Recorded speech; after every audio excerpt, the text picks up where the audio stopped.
അതായത് ചാർട്ടുകൾ ആണ് ഇന്നത്തെ നമ്മുടെ വിഷയം. എങ്ങനെയാണ് ചാർട്ട് വരച്ച് ചാർട്ടിൽ കൂടി എങ്ങനെയാണ് പെൻഡുലം ഡൗസ് ചെയ്യുന്നത് എന്നുള്ളതാണ്.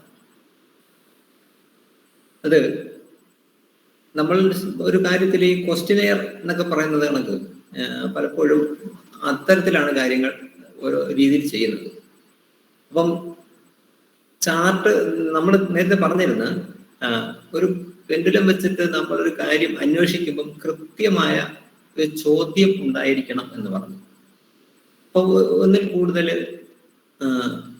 നമുക്കൊരു ഒരു ഒരു കേസിനെ ഒന്നിനെ കുറിച്ച് നമ്മൾ വിലയിരുത്തുമ്പോഴും നമുക്ക് കുറേയേറെ പല ഉത്തരങ്ങൾ നമ്മളിലേക്ക് വരും. പല ഉത്തരങ്ങൾ നമ്മളിലേക്ക് വന്നു കഴിഞ്ഞാൽ അവിടെയാണ് നമുക്ക് കൺഫ്യൂഷൻ ഉണ്ടാകുന്നത്. എല്ലാം ഒരുപോലെ ശരിയാണ് എന്ന് നമുക്ക് തോന്നാം. പക്ഷെ അതിൽ ആപ്റ്റായിട്ടുള്ളത് യഥാർത്ഥ ശരിയായ കാര്യങ്ങൾ എന്താണ് എന്ന് നമ്മൾ എനർജി ലെവലിലാണ് എടുക്കുന്നത്. ഇത് ശരിക്കും എനർജിയാണ്. അപ്പൊ ഈ എനർജി ലെവലിൽ നമ്മൾ ഇത് എടുക്കുകയാണ് ഈ പെൻഡുലം കൊണ്ട് ചെയ്യുന്നത്. അതായത് ഈ പ്രപഞ്ചത്തിലെയും സകല ചരാചരങ്ങളിലെയും വൈബ്രേഷൻസ് അല്ലെങ്കിൽ ഈ മറ്റ് കമ്പനങ്ങൾ ഇത്ര സൂക്ഷ്മതയോടെ പിടിച്ചെടുക്കാൻ കഴിയുന്ന ഒരു ഉപകരണമാണ്, ഒരു ഉപാധിയാണ് ഈ പെൻഡുലം. അതുകൊണ്ട് തന്നെ നമ്മൾ പെൻഡുലം കൈകാര്യം ചെയ്യുമ്പോൾ കുറെ ഏറെ നിഷ്ഠയോടുകൂടി നമ്മൾ ആ പെൻഡുലത്തെ അവരവരുടെ കയ്യിലേക്ക് കൊണ്ടുവരണം. ഇതിനെയാണ് നമ്മൾ പറഞ്ഞത് ട്യൂണിങ് എന്ന് പറഞ്ഞായിരുന്നു.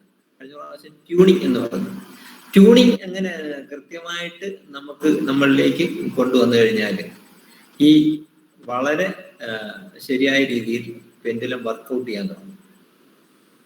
അപ്പോ അത് കഴിഞ്ഞ ക്ലാസ്സിൽ എങ്ങനെയാണ് പെൻഡുലം ഉപയോഗിക്കേണ്ടത് എന്ന് പറഞ്ഞായിരുന്നു. അതിൻ്റെ അഡീഷണൽ ആയിട്ട് കുറച്ച് കാര്യം കൂടെ ഞാനതങ്ങ് പറയാം. അതായത് നമ്മൾ പെൻഡുലം ജ്യോതിഷപരമായിട്ടും എങ്ങനെ അപ്ലൈ ചെയ്യുന്നു എന്നുള്ളതും പിന്നെ പെൻഡുലത്തിന്റെ സയൻസും ഇത് രണ്ടുകൂടെ മിക്സ് ചെയ്താണ് നമ്മൾ ചെയ്യുന്നത്. ഇപ്പം നിങ്ങൾ പഠിച്ചുകൊണ്ടിരിക്കുന്ന പെൻഡുലത്തിന്റെ സയൻസ് ആണ്. അതെങ്ങനെ അത് ഇന്ത്യയിലായാലും വിദേശത്തായാലും എങ്ങനെ അത് ഉപയോഗിക്കുന്നു എന്നുള്ളതാണ്. എന്നാൽ ഇതേ പെൻഡുലം വെച്ചിട്ട് ഇന്ത്യൻ സിസ്റ്റത്തിൽ ജ്യോതിഷത്തിലേക്ക് ഇത് അഡോപ്റ്റ് ചെയ്യുമ്പോൾ നമ്മളുടേതായ കുറെ വ്യവസ്ഥകൾ കൂടി ഇതിലേക്ക് കൊണ്ടുവരുന്നുണ്ട്. കാരണം ഈ എനർജി ലെവലിൽ ബ്ലോക്ക് ഉണ്ടാക്കാൻ കഴിയുന്നത് അശുദ്ധിയാണ്. അതിനെ ആർക്കും തർക്കമില്ല. അതായത് അതിനെക്കുറിച്ച് ഞാൻ കൂടുതൽ പറയുന്നില്ല. കാരണം എന്താ അറിയുമോ, നമ്മളിപ്പോ ഇവിടെ നമ്മൾ ഒരു സിസ്റ്റം വർക്ക് ചെയ്യുന്നത് ശുദ്ധി അശുദ്ധി എന്നൊക്കെയുള്ള രീതി തന്നെ. അതിവിടെ വർക്ക് ചെയ്യുകയും ചെയ്യും, കൃത്യമായിട്ട് ഇവിടെ വർക്ക് ചെയ്യും. മറിച്ച് നമ്മൾ ഏഞ്ചൽസ് ഉണ്ടല്ലോ, മാലാഖമാരെ കുറിച്ച് വെസ്റ്റേണിൽ പഠിക്കുമ്പം നമ്മുടെ ഇവിടുത്തെ ദേവതകൾക്ക് തുല്യമാണ്. ദേവീ സങ്കല്പമില്ലയോ, ദേവഗണങ്ങൾ, ദേവൻ ദേവി, ആ ദേവതകൾക്ക് ഇക്വലന്റ് ആണ് വെസ്റ്റേണിലെ ഈ മാലാഖമാര്, ഏഞ്ചൽസ്. അതിൽ തന്നെ ഏഞ്ചൽസ്, ആർച്ച് ഏഞ്ചൽസ്, അങ്ങനെ കുറേ ഏഞ്ചൽസ് ഉണ്ട്. ഈ ഏഞ്ചലിനെ അറ്റ്യൂൺ ചെയ്ത് അല്ലെങ്കിൽ ദീക്ഷ എടുത്തിട്ട് അവിടെ അവര് ബെഡ്റൂമിലാണ് വയ്ക്കുന്നത്. മനസ്സിലായത്? അവര് ബെഡ്റൂമിന്റെ ഒരു സൈഡില് അതിനെ അൾത്താർ എന്ന് പറയും. നമ്മൾ അൾത്താര എന്ന് പറയുന്ന അവിടെ ബെഡ്റൂമിന്റെ ഒരു സൈഡിൽ തന്നെ ഒരു സ്റ്റൂളില് വെള്ള വിരിച്ചിട്ട് അവിടെ ഈ ഏഞ്ചലിന്റെ ക്രിസ്റ്റൽ രൂപം അല്ലെങ്കിൽ ഏതെങ്കിലും രൂപം വെച്ചിട്ടാണ് അത് അവരുടെ ലൈഫുമായിട്ട് അവർക്ക് വേണ്ട സമയാസമയങ്ങളിൽ എല്ലാ ഡയറക്ഷനും കൊടുക്കാനും അവർക്ക് ഒരുപാട് അനുകൂലങ്ങളും ശക്തിയും ഒക്കെ കിട്ടുന്നുണ്ട്. പക്ഷെ അത് ഞാൻ പറഞ്ഞു വന്നത്, നമ്മൾ ഒരിക്കലും നമ്മുടെ ബെഡ്റൂമിൽ ദേവതകളെയൊന്നും അങ്ങനെ വയ്ക്കത്തില്ല. ഇവിടെ ഇന്ത്യൻ സിസ്റ്റത്തിൽ നമ്മൾ ഈ ഭക്തി അല്ലെങ്കിൽ ശുദ്ധി എന്ന് പറയുന്നത് വളരെ സീരിയസ് ആയിട്ട് കാണുന്നതാണ്. ഞാനിപ്പോൾ ഇത് രണ്ടും കൂടെ നിങ്ങളുടെ കൂടെ പറഞ്ഞതേ ഉള്ളൂ. അതിവിടെ വിഷയമല്ല, ഞാൻ പറഞ്ഞ കൂട്ടത്തിലാണ് പറഞ്ഞതേ ഉള്ളൂ. അപ്പൊ നമ്മൾ ഇവിടെ പെൻഡുലം വരുമ്പോഴത്തേക്ക് പെൻഡുലത്തിന് കുറെ ശുദ്ധി നമ്മൾ ചെയ്യാറുണ്ട്. അതെന്ന് പറയുമ്പം ഏറ്റവും ആദ്യമായിട്ട് നമ്മൾ ചെയ്യാറുള്ളത് ഈ പെൻഡുലം എടുത്തിട്ട് വരുമ്പോൾ നമ്മൾ ശരീരം പല രീതിയിൽ പലപ്പോഴും ശരീരത്തിൽ അശുദ്ധി ഉണ്ടാവാം. അപ്പോൾ നമ്മൾ അറ്റ്ലീസ്റ്റ് നമ്മൾ കൈയും കാലും മുഖമൊക്കെ കഴുകിയിട്ടാണ് ഈ പെൻഡുലം നമ്മൾ കൈ കൊണ്ടെടുക്കുന്നത്. അത് എടുത്തു കഴിയുമ്പോൾ തന്നെ നമ്മൾ കൈകൊണ്ട് തന്നെ അതൊന്നും ക്ലൻസ് ചെയ്യും. ക്ലൻസ് ചെയ്തിട്ട് അതിനൊരു എനർജിയൊക്കെ കൊടുത്തിട്ട്, ഇത് രണ്ടും നമ്മളെ ഈ നേരിട്ട് പറഞ്ഞു തരാം, അതുകൊണ്ടാണ് അത് അങ്ങനെ പറഞ്ഞു പോകുന്നത്. അപ്പൊ അങ്ങനെ എടുത്തിട്ടാണ് ശുദ്ധിയോട് കൂടിയാണ് നമ്മൾ ഈ പെൻഡുലം കൈകാര്യം ചെയ്തത്. പിന്നെ അതുപോലെ തന്നെ ഏതൊക്കെ ദിവസങ്ങളിൽ ചെയ്യാം എന്നുണ്ട്. നമ്മൾ ഈ ഇന്ത്യൻ സിസ്റ്റത്തില് കർത്തവാവ്, ചതുർത്ഥി, ചതുർദശി, അഷ്ടമി തുടങ്ങിയ ദിവസങ്ങളിലൊന്നും ഈ പെൻഡുലം ഉപയോഗിക്കത്തില്ല. അതുപോലെ തന്നെ രാത്രി കാലങ്ങളിലും പെൻഡുലം ഉപയോഗിക്കാറില്ല. ഇത് നമ്മൾ ഇന്ത്യൻ സിസ്റ്റത്തിൽ അനുവർത്തിച്ച് പോരുന്ന ചില ഇതിൻ്റെതായ നിയമങ്ങളാണ്. അതും നമ്മൾ അറിഞ്ഞിരിക്കണം. പിന്നെ അതെന്ന് പറയുമ്പോഴും ഞാനൊരു കാര്യം പറഞ്ഞില്ലേ, നമ്മൾ ഈ ഏകാഗ്രത, കോൺസെൻട്രേഷൻ എന്ന് പറഞ്ഞില്ലേ, നമ്മൾ ശരിക്കും സബ് കോൺഷ്യസ് മൈൻഡാണ് ഉദ്ദേശിക്കുന്നത്. ഒരു പെൻഡുലം നമ്മൾ കയ്യിലെടുത്തിട്ട് നമ്മളിത് ചെയ്യുമ്പോൾ നമ്മളുടെ ഈ സബ് കോൺഷ്യസ് മൈൻഡിനെ വർക്ക് ചെയ്യുക. എങ്ങനെയാന്ന് ചോദിച്ചാൽ, ഇത് കയ്യിൽ വയ്ക്കുക. അതിനുശേഷം നമ്മളുടെ ഈ ഇതുണ്ടല്ലോ, ഈ ഭാഗത്തേക്ക് ശ്രദ്ധ കൊണ്ടുവരിക. ആജ്ഞാചക്രയിലേക്ക് ശ്രദ്ധ കൊണ്ടുവരിക. കയ്യിൽ ഈ പെൻഡുലം പിടിക്കുക. ഇത് കഴിയുന്ന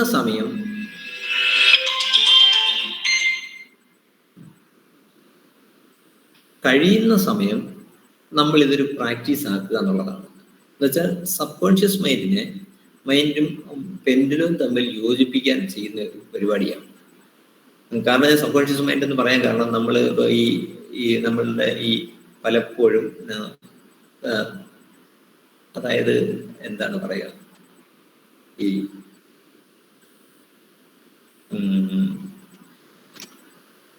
ഒരു നല്ലപോലെ പ്രാർത്ഥിക്കുകയൊക്കെ ചെയ്യുമ്പോൾ കിട്ടുന്ന ഒരു ഇതുണ്ടല്ലോ, നമുക്ക് ഒരു ഗുരു നമുക്ക് ലക്ഷ്യപ്പെടുന്നത്. പ്രസന്ന സാറുണ്ടോ? ഹലോ,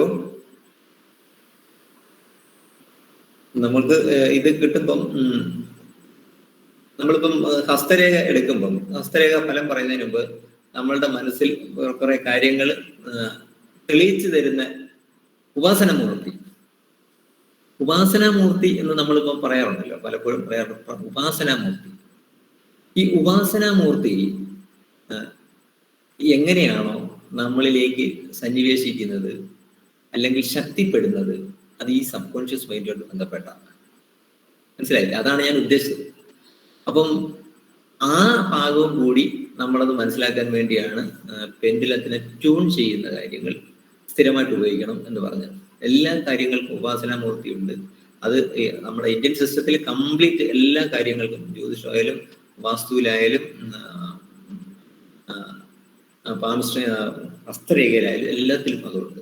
അത് നമ്മുടെ പെൻഡുലത്തിൽ കൂടി കടത്തിക്കൊണ്ട് വരാനാണ് ഞാൻ പറഞ്ഞത്. നിങ്ങൾക്ക് അല്ലാതെ തന്നെ ഉപാസനയിൽ കൂടി ഉപാസനാമൂർത്തി ഉണ്ടെങ്കിൽ ആ മൂർത്തിക്കും ഈ പെൻഡുലം നമുക്ക് അവർക്ക് സാഷ്ടാംഗം വച്ച് ആ രീതിയിൽ നമുക്ക് ഇത് ആക്ടിവേറ്റ് ചെയ്യാം. അപ്പം അതുകൂടി അതൊരു പ്രധാന പോയിന്റ് ആയിട്ടാണ് ഞാൻ അതങ്ങനെ പറഞ്ഞത്. അത് നമ്മളുടെ കയ്യിൽ അത് ഓർത്തിരിക്കണം. പിന്നെ അതുപോലെ തന്നെ ഇത് പെൻഡുലം പിടിക്കുന്ന ഒരു രീതിയുണ്ട്. പെൻഡുലം പിടിക്കുന്ന രീതി എന്ന് പറഞ്ഞാൽ നമ്മളുടെ ഈ തള്ളവിരലും ചൂണ്ടുവിരലും ചേർത്തിട്ടാണ് പെൻഡുലത്തെ ഇങ്ങനെ പിടിക്കുന്നത്. അപ്പം ബാക്കി 3 വിരല് ഒരു ആന്റിന പോലെ ആണ് പുറത്തേക്ക് ഇരിക്കുന്നത്. ഒപ്പം നമ്മളുടെ വലത് കാല്, 2 കാലും ചെരുപ്പിടാതെ ഇരുന്നാലും വേണ്ടിയില്ല. പക്ഷെ വലത് കാല് ഇപ്പോൾ ചെരുപ്പിട്ടുകൊണ്ട് നിൽക്കുകയാണെങ്കിൽ വലത് കാലിലെ ചെരുപ്പ് മാറ്റിയിട്ട് എർത്ത് ചെയ്തതിന് ശേഷം വേണം. ഇപ്പൊ നിങ്ങളിപ്പം പോക്കറ്റിൽ പെൻഡുലം കിടക്കുകയാണ്, നിങ്ങൾ എവിടെയെങ്കിലുമൊക്കെ പോവുക, നിങ്ങൾക്ക് പെട്ടെന്ന് അങ്ങോട്ട് മാറി നിന്നിട്ട് എന്തെങ്കിലും കാര്യം ഒന്ന് ഡൗസ് ചെയ്ത് ഒന്ന് അന്വേഷിക്കണമെങ്കിൽ ഇതായിരിക്കണം ചെയ്യേണ്ടത്. ഈ വലത് കാല് പെട്ടെന്ന് തന്നെ തറയിലേക്ക് എർത്ത് ചെയ്തേക്കണം. അങ്ങനെ ഈ രീതിയിൽ പെൻഡുലം പിടിക്കുന്ന ഒരു രീതിയുണ്ട്. അത് എന്ന് വെച്ചാൽ പെൻഡുലത്തില് തള്ളവിരലും ചൂണ്ടുവിരലും മാത്രമേ തൊടാവൂ. ബാക്കി 3 വിരല് ഫ്രീ ആക്കി നിർത്തിയേക്കണം. അത് എന്തിനാന്ന് വെച്ചാൽ ആന്റിനയായിട്ടാണ് പ്രവർത്തിക്കുന്നത്. അത് നമ്മളുടെ മനസ്സിൽ ഉണ്ടായിരിക്കേണ്ട കാര്യങ്ങളാണ്. പിന്നെ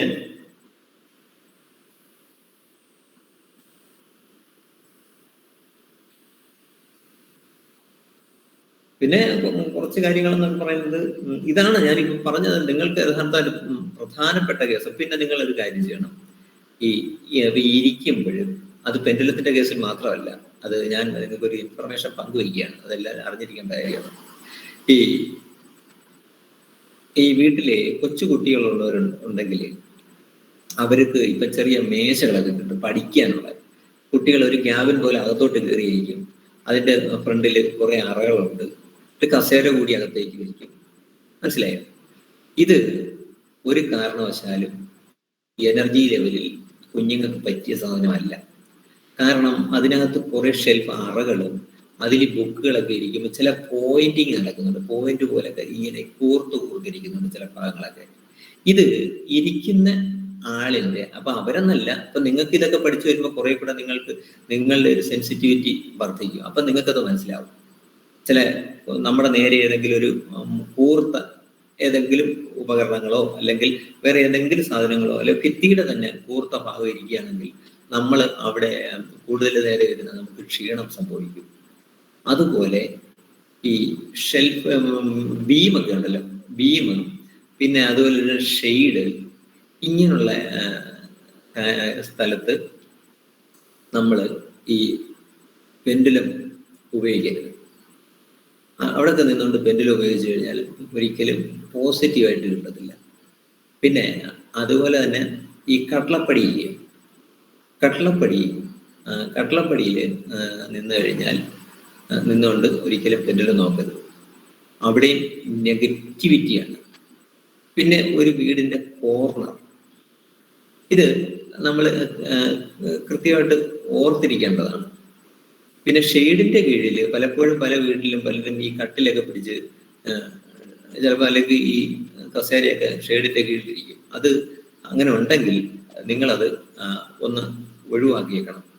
കാരണം അതിനൊരു എനർജി അവിടെ ദോഷമാണ് അല്ലെങ്കിൽ കുഴപ്പമാണെന്ന് മാത്രമാണ് നമ്മളിപ്പോൾ പെൻഡുലത്തിൽ പഠിക്കുന്നത്. പക്ഷേ പെൻഡുലത്തിന്റെ സെക്കൻഡ് ലെവലിലേക്ക് വരുമ്പോൾ, അതിന്റെ ഹയർ കോഴ്സ് വരുമ്പോഴത്തേക്ക് ഇതെന്തുകൊണ്ടാണ് ആ ഭാഗത്ത് ഈ ഒരു എനർജി ഉണ്ടാകുന്നതെന്നും ആ എനർജിയെ നമുക്ക് പെൻഡുലം കൂടാതെ അങ്ങനെ കണ്ടുപിടിക്കാം എന്നും, അത് അങ്ങനെ വന്നാൽ അതിനെന്ത് പരിഹാരം ഉണ്ടെന്നുള്ളതിനെ കുറിച്ച് ഡീറ്റെയിൽ ആയിട്ട് ലെവൽ 2 അത് പഠിക്കുന്നുണ്ട്.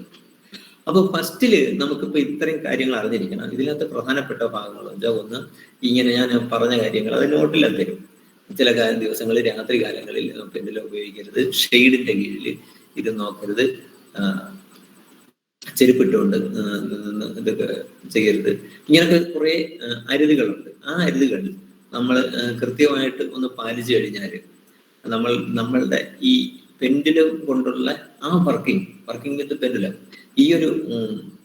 ഇതിന്റെ ഇത് ശരിക്കും ഫാസ്റ്റ് ആവുകയും നമുക്ക് അതനുസരിച്ച് നമ്മളുടെ പ്രവചനങ്ങൾ മാക്സിമം നമുക്ക് കൃത്യതയോടുകൂടി മുന്നോട്ട് കൊണ്ടുപോകാൻ ഇതൊരു വിജയമായിട്ട് തന്നെ മാറ്റുകയും ചെയ്യാം. കാരണം അതിന്റെ കണ്ടീഷൻസ് ഒക്കെ നമ്മൾ ഇങ്ങനെ ചെയ്യേണ്ടതാണ്.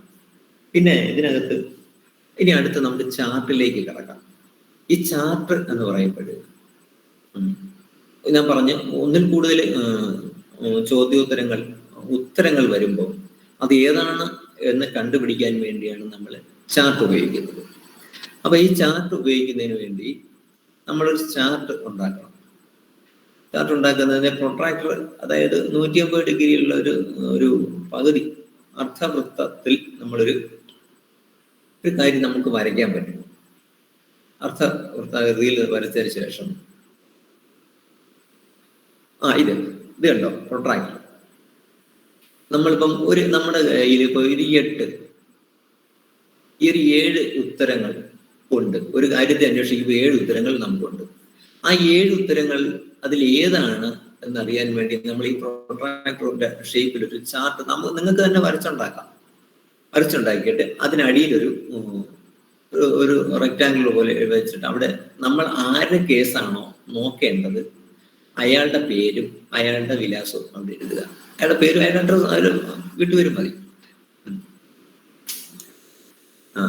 ഇത് എഴുതിയിട്ട് ഈ ABCD എന്നുള്ള ഭാഗത്ത് അതിന്റെ ആ ഡിയുടെ ചേർന്ന സൂര്യൻ ഒലിച്ചു വരുന്ന ഒരു സർക്കിൾ, ഒരു കുഞ്ഞ സർക്കിൾ കാണിച്ചേക്കില്ല, ആ ഭാഗത്ത് പിന്നിൽ 1 ഇഞ്ച് ഉയരത്തിൽ ഉയർത്തിപ്പിടിക്കുക.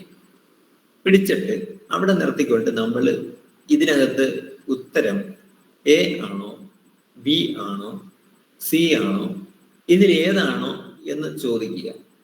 അപ്പൊ ചോദിക്കുമ്പോഴത്തേക്ക് ഈ മിക്കവാറും ഇതിങ്ങനെ അനങ്ങാൻ തുടങ്ങും, ചലിക്കാൻ തുടങ്ങിയിട്ട്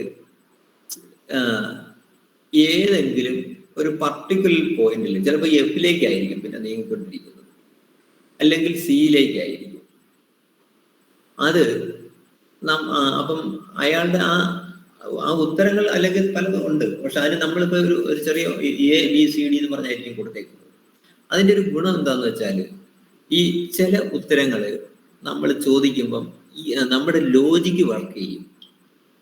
അപ്പൊ അയാളെ കുറിച്ച് നമുക്ക് കേസ് അറിയാമെങ്കിൽ അയാൾക്ക് ഇതൊക്കെ ആയിരിക്കുമെന്ന് നമ്മൾ തന്നെ മുന്നേ അങ്ങ് തീരുമാനിക്കും. നമ്മളൊരു ഒരാളുടെ കേസ് മുന്നേ തീരുമാനിച്ചാല് പെൻഡുലം പിന്നെ അതേ കാണിക്കും. മനസ്സിലാവുന്നുണ്ടല്ലോ ഒരു കേസ്. അതുകൊണ്ടാണ് വളരെ ഈ സ്വന്തം കാര്യം നമ്മൾ തൽക്കാലം നമ്മൾ ഡൗസ് ചെയ്തെന്ന് പറയുന്നത്. അത് സുഹൃത്തുക്കളെ ഏൽപ്പിക്കുക. ഒരുപക്ഷെ നമുക്ക് അത്രയും സീരിയസ് ആയിട്ട് അതിനോട് അറ്റാച്ച്മെന്റ് ഉണ്ടെങ്കിൽ നമ്മുടെ എനർജി ലെവലിലും ആ അറ്റാച്ച്മെന്റ് വരും. മറിച്ച് അല്ലെങ്കിൽ നമ്മൾ അറ്റാച്ച്മെന്റ് ഇല്ലാതെ നമ്മൾ കറക്റ്റായിട്ട് അത് കുറച്ച് കഴിയുമ്പോൾ നമുക്കത് മനസ്സിലാവും. അങ്ങനെ നമ്മൾ അത് പെൻഡുലം മൂവ് ചെയ്യുമ്പോൾ നമുക്ക് ആ ഒരു പ്രശ്നം വരുന്നില്ല. അപ്പൊ ഇതിൽ ഒരു ചാർട്ട് എന്ന് പറയുന്ന ഇതാണ്.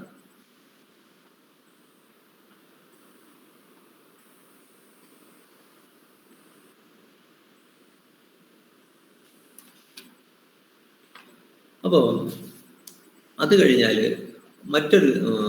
വേറെ ഒരു ചാർട്ട് എന്ന് പറയുന്നത്, ഇതിപ്പോ നമ്മളൊരു സെമി സർക്കിൾ ആണ് നമ്മൾ ഇവിടെ പറഞ്ഞത്.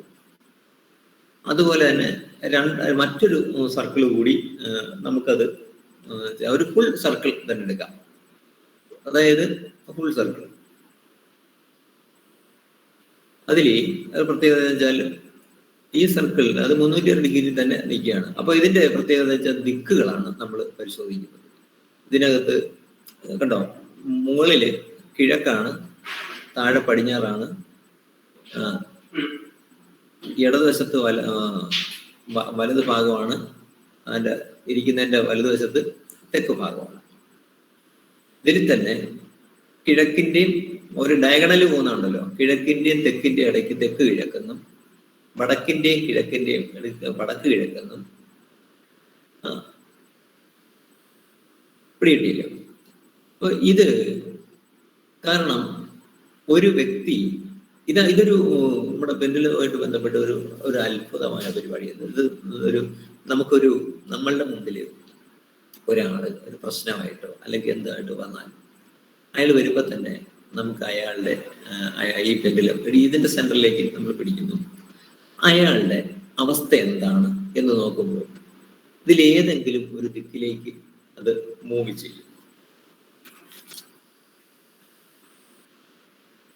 അതും ഉദാഹരണത്തിന് ഇയാളുടെ കേസിൽ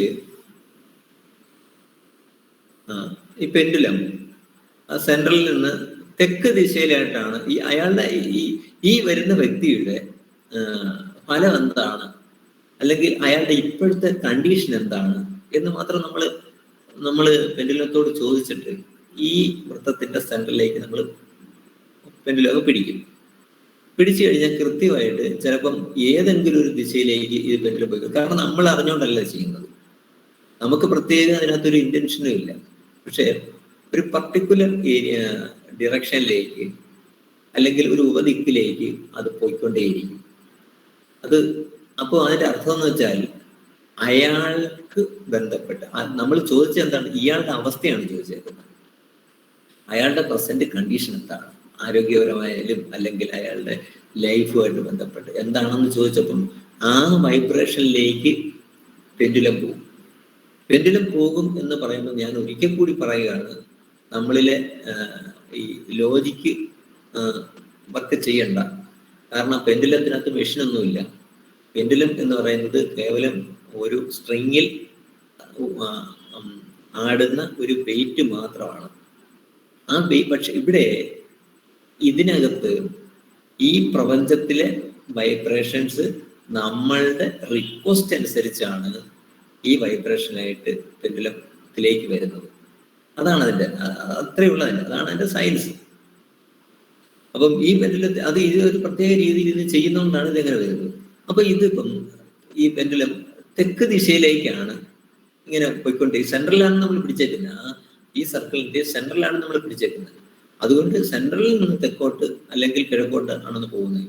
അപ്പൊ തെക്കോട്ട് ആണ് ഇങ്ങനെ പോയി ആടിക്കൊണ്ടിരിക്കുക, സ്ട്രെയിറ്റ് ആയിട്ട് തെക്കോട്ട് ആടിക്കൊണ്ട് നിൽക്കുകയാണെങ്കിൽ നമ്മൾ എന്ത് മനസ്സിലാക്കുന്നത് വെച്ചാല്, ശരിക്കും തെക്കെന്ന് പറയുമ്പോൾ ഏതാണ്? തെക്ക് മരണത്തിന്റെ ദിക്കാണ്, മരണദേവനാണ് അല്ലേ, യമ ദിക്കാണ്.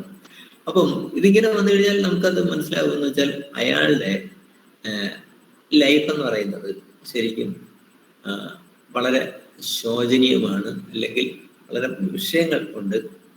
അതൊരു പക്ഷേ നിങ്ങൾക്ക് അയാളോട് നിങ്ങളുടേതായ ഒരു സ്റ്റൈലിൽ നിങ്ങൾ അയാളെ വിളിച്ചിട്ട് ഒരു കൗൺസിലിംഗ് മെത്തേഡിൽ നിങ്ങൾ അവരോട് കാര്യങ്ങൾ പറയുമ്പം അത് സത്യമാണ്.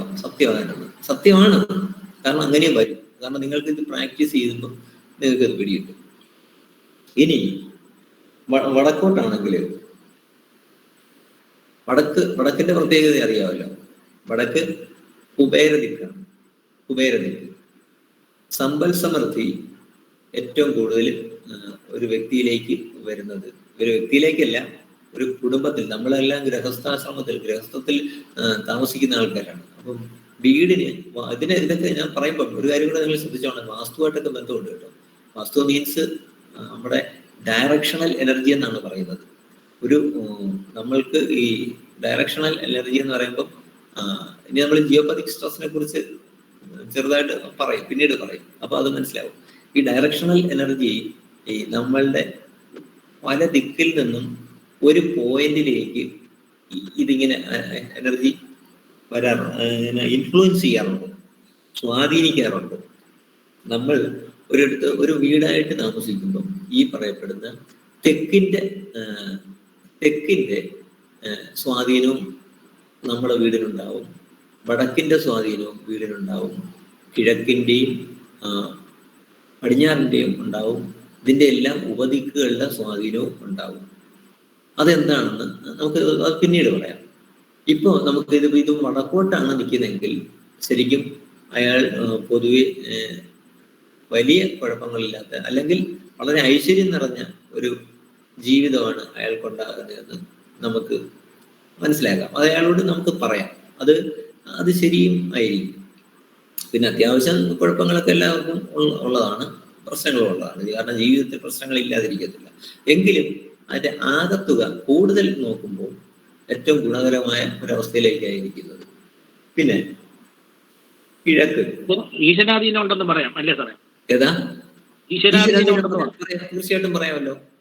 കാരണം ഈശ്വരാധീനം ഉണ്ടെങ്കിൽ മാത്രമല്ല നമ്മുടെ കയ്യിൽ 10 പൈസ വരും. അല്ലെങ്കിൽ ഇങ്ങനെ കാണിച്ചു കഴിഞ്ഞാൽ വിരൽ കടയ്ക്കൂടെ കാശ് പോകുന്നില്ലേ? അത് കറക്റ്റാണ്, സത്യം. വടക്കോട്ടാണെങ്കിൽ ഈശ്വരാധീനം ഉണ്ടെന്ന് പറയാം. തീർച്ചയായിട്ടും പറയാം. വടക്കോട്ടാണെങ്കിൽ ഈശ്വരാധീനം പറയാം, കിഴക്കോട്ടാണെങ്കിലും പറയാം. കിഴക്കോട്ടെന്ന് പറയുമ്പോൾ അഭീഷ്ടസിദ്ധി, ആയുർബലം, കാര്യഗുണം, സുഖം, ഐശ്വര്യം ഒക്കെ ഉള്ളതാണ്. അപ്പം മറ്റേ ഈ വടക്ക് നിങ്ങൾ നമ്മുടെ പെൻഡുലം സ്റ്റുഡൻസ് അറിഞ്ഞിരിക്കാൻ വേണ്ടി ഞാൻ ഒരു കാര്യം കൂടെ പറയാം. ഈ നമ്മുടെ വടക്കെന്ന് പറയുന്നത് ഫിനാൻസ് തന്നെയാണ് ഏറ്റവും നല്ലത്, ഏറ്റവും കൂടുതൽ സമ്പത്ത് എങ്ങനെ നമ്മളുടെ വീട്ടിലേക്ക് എത്തിക്കാൻ കഴിയുന്നതും ഈ വടക്ക് ദിശയാണ്. അപ്പം വടക്ക് നിങ്ങളത് മനസ്സിൽ കാണണം. കുറഞ്ഞ പക്ഷം വീടിന് വടക്കോട്ടുള്ള ജനലോ കതകോ ഉണ്ടെങ്കിൽ മാക്സിമം സമയം അത് തുറന്നിട്ടേക്കാം. അത് നമ്മൾ ഗ്യാരണ്ടിയാണ്. എന്നുവെച്ചാൽ തുറന്നിട്ടുണ്ടെങ്കിൽ മോഷണം പോകുന്നതല്ല പറഞ്ഞ്, ഈ വടക്കോട്ടുള്ള കതക് പൂർണ്ണമായിട്ടും തുറന്നിടാം. അല്ലെങ്കിൽ ജനൽ സേഫായിട്ടുള്ള അതിലാണെങ്കിൽ ജനൽ തുറന്നിടാം. പക്ഷേ ഒരു കാരണവശാലും തെക്കോട്ടുള്ള കതകുകളോ ജനലുകളോ സ്ഥിരമായി തുറന്നിടരുത്. അത് നിങ്ങളൊന്ന് മനസ്സിൽ കുറിച്ചേക്കുന്നത് നല്ലതാണ്. കാരണം തെക്കോട്ട് കൂടുതൽ സമയം തുറന്നിട്ടാൽ നമ്മൾ ഈ ഫിനാൻഷ്യലി നമുക്ക് ഒരുപാട് പോരായ്മയുണ്ടാവും. സാമ്പത്തികമായിട്ട് നമ്മൾ ഒത്തിരി പുറകെ പോകും. ഞാൻ പറഞ്ഞത് കേവലം എവിടുന്നെങ്കിലും പറഞ്ഞ് കേട്ടൊരു സാധനമല്ല. ഇത് എനർജി ലെവലിൽ നമുക്ക് അല്ലെങ്കിൽ നിങ്ങൾക്ക് തെളിയിക്കാൻ പറ്റുന്ന, ഈ പെൻഡുലം വെച്ച് തെളിയിക്കാൻ പറ്റുന്നതാണ്. അത് കുറേ കൂടെ ശാസ്ത്രീയമായിട്ട് കുറെ സാധനങ്ങളുണ്ട്. പക്ഷെ അതിപ്പം റിലവൻ്റ് അല്ലാത്തതുകൊണ്ട് ഞാൻ പറഞ്ഞില്ല. എങ്കിലും നിങ്ങൾക്ക് അറിഞ്ഞിരിക്കാൻ വേണ്ടിയാണ് പറയുന്നത്. ഇത് അറിഞ്ഞിരിക്കാൻ വേണ്ടിയാണ് പറയുന്നത്. നമ്മൾ ഈ ദിക്ക് പറഞ്ഞുകൊണ്ട് ഞാൻ പറഞ്ഞതേ ഉള്ളൂ.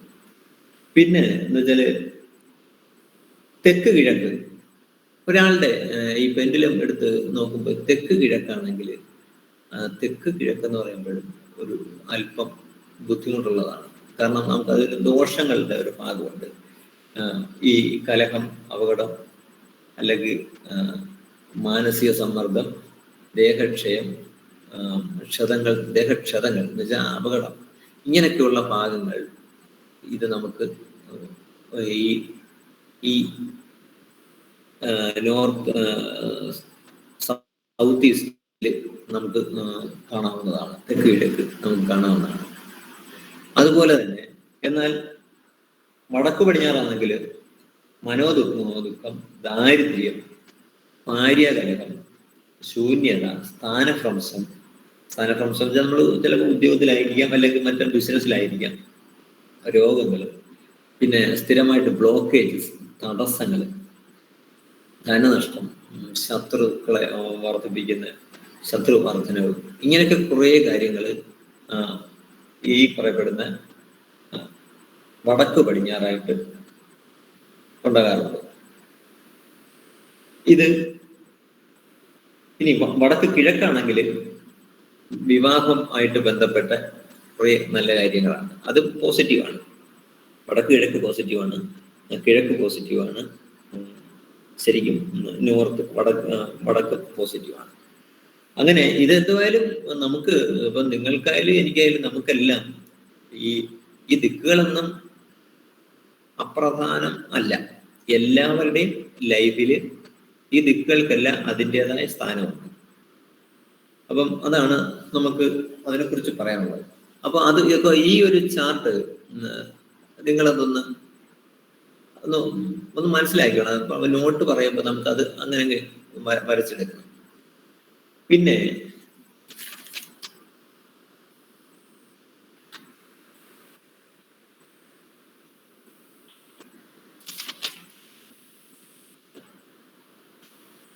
നമുക്ക് ചെയ്യാൻ കഴിയുന്ന ഒരു ഇതെന്ന് പറയുന്നത് ആരോഗ്യമാണ്. ആരോഗ്യം ഈ എങ്ങനെയാണ് ഇത് വെച്ചിട്ട് ചെയ്യാൻ കഴിയുന്നതെന്ന് വെച്ചാൽ, അതിന് നമുക്കൊരു ചാർട്ട് ചെയ്യാൻ കഴിയും. ഒരാളുടെ ശരീരത്തിൽ ഇപ്പം ഒരാളുടെ ആരോഗ്യ ലെവൽ, ഇപ്പൊ അയാളെ അടുത്ത് വേണമെന്നില്ല, അയാളെ മനസ്സിൽ കണ്ടുകൊണ്ട് മറ്റേ ഒരു ചാർട്ടുണ്ട്, അതൊന്ന് ഇട്ടേക്കാമോ? ലാൽ സാറേ, ഒരു ചാർട്ടോടുണ്ട്, ഒരു മനുഷ്യന്റെ രൂപമുള്ളത്. അടുത്തത് അതെ. ഇതിന്റെ പ്രത്യേകത എന്ന് പറയുന്നത്, നിങ്ങൾക്ക് ഇത് കണക്ക് ഒരു രൂപം വരയ്ക്കാം, ഒരു ബുക്കിൽ, ഒരു കാർഡിൽ വരയ്ക്കാം, ഇച്ചിരി വലുതായിട്ട് പടം വരച്ചിട്ട് അതിലിങ്ങനെ ഷെയ്ഡ് കൊടുത്താൽ മതി, പെൻസിലിന് ഷെയ്ഡ് കൊടുത്താൽ മതി. എന്നിട്ട് നമ്മള് ആരെയാണോ അല്ലെങ്കിൽ ആരുടെ രോഗാവസ്ഥയാണോ നോക്കുക, അയാളെ ഈ പടത്തിൽ ആ ആളായിട്ട് സങ്കല്പിക്കുക. വിഷ്വലൈസേഷൻ ഒക്കെ ഭയങ്കര പവറാട്ടോ, അറിയാമല്ലോ, നിങ്ങൾക്കറിയാമല്ലോ. അങ്ങനെ വിഷ്വലൈസ് ചെയ്ത് കഴിഞ്ഞാൽ അയാളുടെ എനർജി ലെവൽ ഇതിലേക്ക് മാറും. ഞാൻ അതിനുവേണ്ടിയാണ് നിങ്ങൾക്ക് അന്ന് ഓറയും ചക്രയൊക്കെ കുറച്ച് കാര്യങ്ങൾ വിശദമായിട്ടൊക്കെ പറഞ്ഞു തന്നത്. മനസ്സിലായില്ലേ? ഇങ്ങനെയൊക്കെയുള്ള ഒരു പഠനത്തിൽ നമുക്ക് എളുപ്പം കിട്ടാൻ വേണ്ടിയാണ്. അപ്പം നമ്മൾ ആരെയാണോ മനസ്സിൽ കാണുന്നത്, അയാളുടെ എനർജിയിൽ അയാളെ ഇതായിട്ട് സങ്കല്പിക്കുക. അപ്പൊ അയാളുടെ ബോഡിയായിട്ട് മാറും, എനർജി ലെവലിൽ അയാളുടെ ബോഡിയായിട്ട് മാറും. എന്നിട്ട് അയാളുടെ ഈ തലയ്ക്ക് തലമുകൾ നമുക്ക് വേണേൽ തുടങ്ങാം. ഈ പെൻഡുലം പിടിക്കാം. ഈ വ്യക്തിയുടെ ശിരസിൽ എന്തെങ്കിലും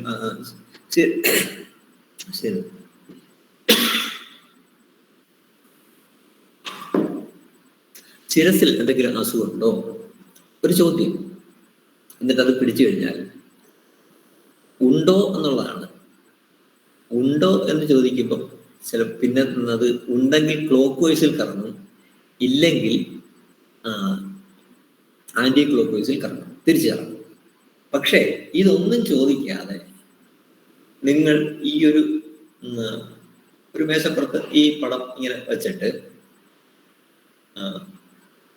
അയാളുടെ ഹെൽത്ത് കണ്ടീഷൻ എന്താണ്, മനസ്സിലായില്ലേ?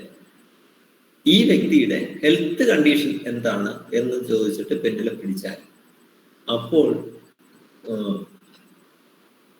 പെൻഡുലം ക്ലോക്ക് വൈസിൽ കറങ്ങും. മനസ്സിലായോ? ക്ലോക്ക് വൈസിൽ ഇങ്ങനെ കറങ്ങിക്കൊണ്ടേയിരിക്കും.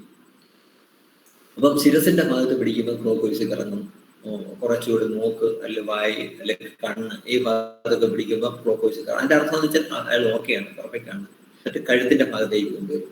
കഴുത്തിന്റെ ഭാഗത്തേക്ക് കൊണ്ടുവരുമ്പോൾ ചിലപ്പം അയാൾക്ക് എന്തെങ്കിലും ഒരു പ്രശ്നം ഉണ്ടെങ്കിൽ, അല്ലെങ്കിൽ കഫക്കെട്ട് ഒക്കെ ഉണ്ടെങ്കിൽ ആ ഭാഗത്ത് പെൻഡുലം പെട്ടെന്ന് തിരിഞ്ഞിറങ്ങാൻ തുടങ്ങും. മനസ്സിലായി? ആ സമയത്ത് അവിടെ വരുമ്പോൾ തിരിഞ്ഞിറങ്ങാൻ തുടങ്ങും. അപ്പോൾ നമ്മളത് കാര്യം മനസ്സിലാക്കണം, അയാൾക്ക് തൊണ്ടയുമായിട്ട് ബന്ധപ്പെട്ട് എന്തോ അസുഖമുണ്ട്. വീണ്ടും അങ്ങനെ ഈ ശരീരത്തിലെ ഒരു വ്യക്തിയെ നമുക്കിപ്പം ഒരു ആണായാലും അല്ലെങ്കിൽ പെണ്ണായാലും നമുക്കൊരു പരിധി ഉണ്ട് അവരെ കിടത്തി ഇങ്ങനെ ചെയ്യാൻ, ഇങ്ങനെ പരിശോധിക്കാൻ. അപ്പൊ നമ്മൾ എന്ത് ചെയ്യും? ഈ ഒരു പിക്ചറിലേക്ക് അവരുടെ എനർജി ബോഡിയെ നമ്മൾ കൊണ്ടുവരും. എന്നിട്ട് അവരുടെ ഓരോ അവയവവും, മനസ്സിലായോ? അപ്പൊ നിങ്ങൾക്ക് അതിൻ്റെ ഒരു ധാരണ വേണം, അവരുടെ അവയവങ്ങളെ കുറിച്ച്, ആന്തരിക അവയവങ്ങളെ കുറിച്ച് ഒരു ധാരണ വേണം. ഇല്ല, ഞാനൊരിക്കലും ഗ്രന്ഥികളെ കുറിച്ച് പറഞ്ഞിട്ടുണ്ടെന്ന് തോന്നുന്നു. ആ ഗ്രന്ഥികളുമായിട്ട് ഇവിടെ ത്രോട്ടും പാരാതൈറോയിഡും തൈറോയിഡും ഉണ്ട് ഇവിടെ. അപ്പം അതിൽ തന്നെ നമുക്ക് ഗ്രന്ഥികൾ അറിയാമെങ്കിൽ ഇയാളുടെ ഗ്രന്ഥികൾ എങ്ങനെയാണ്, തൈറോയിഡ് എങ്ങനെയാണ്, പാരാതൈറോയിഡ് എങ്ങനെയാണ്. അപ്പൊ അവിടെ ഒരു താഴെ ഹാർട്ടിന്റെ ഭാഗത്തേക്ക് കൊണ്ടുവന്നിട്ട് ചെസ്റ്റ് ലെഫ്റ്റ് എങ്ങനെയാണ്, റൈറ്റ് എങ്ങനെയാണ്, അയാളുടെ ലെങ്സ് എന്താണ്. അപ്പം അങ്ങനെ മാത്രം ചോദിച്ചാൽ മതി. അപ്പം അവിടെ അസുഖം ഉണ്ടോ എന്നല്ല ചോദിക്കേണ്ടത്, അതിന്റെ ഹെൽത്ത് കണ്ടീഷൻ എന്താണ് എന്ന് ചോദിക്കുമ്പോൾ അവിടെ ഇങ്ങനെ ക്ലോക്ക് വൈസിൽ കറങ്ങാം. അല്ലാതെ അയാൾക്ക് അസുഖം ഉണ്ടോ എന്ന് ചോദിച്ചാൽ ചിലപ്പം ആ ഭാഗത്ത് വരുമ്പോൾ അന്നേരം അത് ക്ലോക്ക് വൈസിൽ കറങ്ങുന്ന അസുഖം ഉണ്ടെന്നുള്ളതാണ്. അപ്പം നമ്മൾ ഈ ചോദിക്കുന്ന ചോദ്യങ്ങൾ ഒരു കൃത്യമായിട്ടൊരു ധാരണ ഉണ്ടായിരിക്കണം, അല്ലെങ്കിൽ നമുക്ക് തന്നെ കൺഫ്യൂഷൻ ഉണ്ടാവും. അങ്ങനെ താഴോട്ട് കൊണ്ടുവരിക. ഈ പെൻഡുലം ഇങ്ങനെ താഴോട്ട് കൊണ്ടുവന്നിട്ട് ലെങ്സ് കഴിഞ്ഞിട്ട് ഹാർട്ട്, നിങ്ങൾക്ക് അറിയാമല്ലോ ഹാർട്ട് എവിടെ ആയിരിക്കുന്നതെന്ന്. ഹാർട്ടിന്റെ കണ്ടീഷൻ എങ്ങനെ എന്ന് മനസ്സിൽ ചോദിച്ചാൽ മതി. നിങ്ങൾ പുറമെ ചോദിക്കണം, മനസ്സിൽ നിങ്ങളുടെ വൈബ്രേഷൻസ് അതിലുണ്ടല്ലോ. ഈ ഹാർട്ടിന്റെ ചിലപ്പോൾ അവിടെ വരുമ്പം അത് സ്ലോ ആവാം, ചിലപ്പോൾ സ്റ്റഡി ആവാം, ചിലപ്പം ഇങ്ങനെ ഫ്രണ്ടും ബാക്കും ആവാം. എന്ന് വെച്ചാൽ ഹാഫ് എന്നുള്ള അർത്ഥത്തിലായിരിക്കും കിട്ടുന്നത്, അല്ലെ ആന്റി ക്ലോക്ക് വൈസിലാവാം. അവിടെ നിങ്ങൾ അത് മനസ്സിലാക്കുന്നു. പിന്നെ ഇപ്പുറത്തോട്ട് മാറി വയറിന്റെ നെഞ്ചും ചേരുന്ന ഭാഗത്ത് ഡയഫ്രം നോക്കാം, പാൻക്രിയാസ് നോക്കാം, നമ്മുടെ ഈ ഷുഗർ കംപ്ലൈൻറ്റുമായിട്ടൊക്കെ ബന്ധപ്പെട്ട്. ഇത് നിങ്ങൾ അപ്പൊ ഞാനിപ്പോ പറഞ്ഞ ഗ്ലാൻസ് വെച്ച് ആന്തരികമായിട്ട് പിന്നെ ലിവർ നോക്കാം, പിന്നെ സ്മാൾ ഇൻറ്റസ്റ്റൈൻ നോക്കാം, ചെറുകുടല്, പിന്നെ വൻകുടൽ നോക്കാം. ഇങ്ങനെ നോക്കുമ്പോൾ തന്നെ നിങ്ങൾക്ക് പിന്നെ നമ്മൾ പഠിച്ചൊരു കാര്യങ്ങളുണ്ട്, ചക്രാസിനെ പഠിച്ചായിരുന്നു, ചക്രകളൊക്കെ പഠിച്ചായിരുന്നു.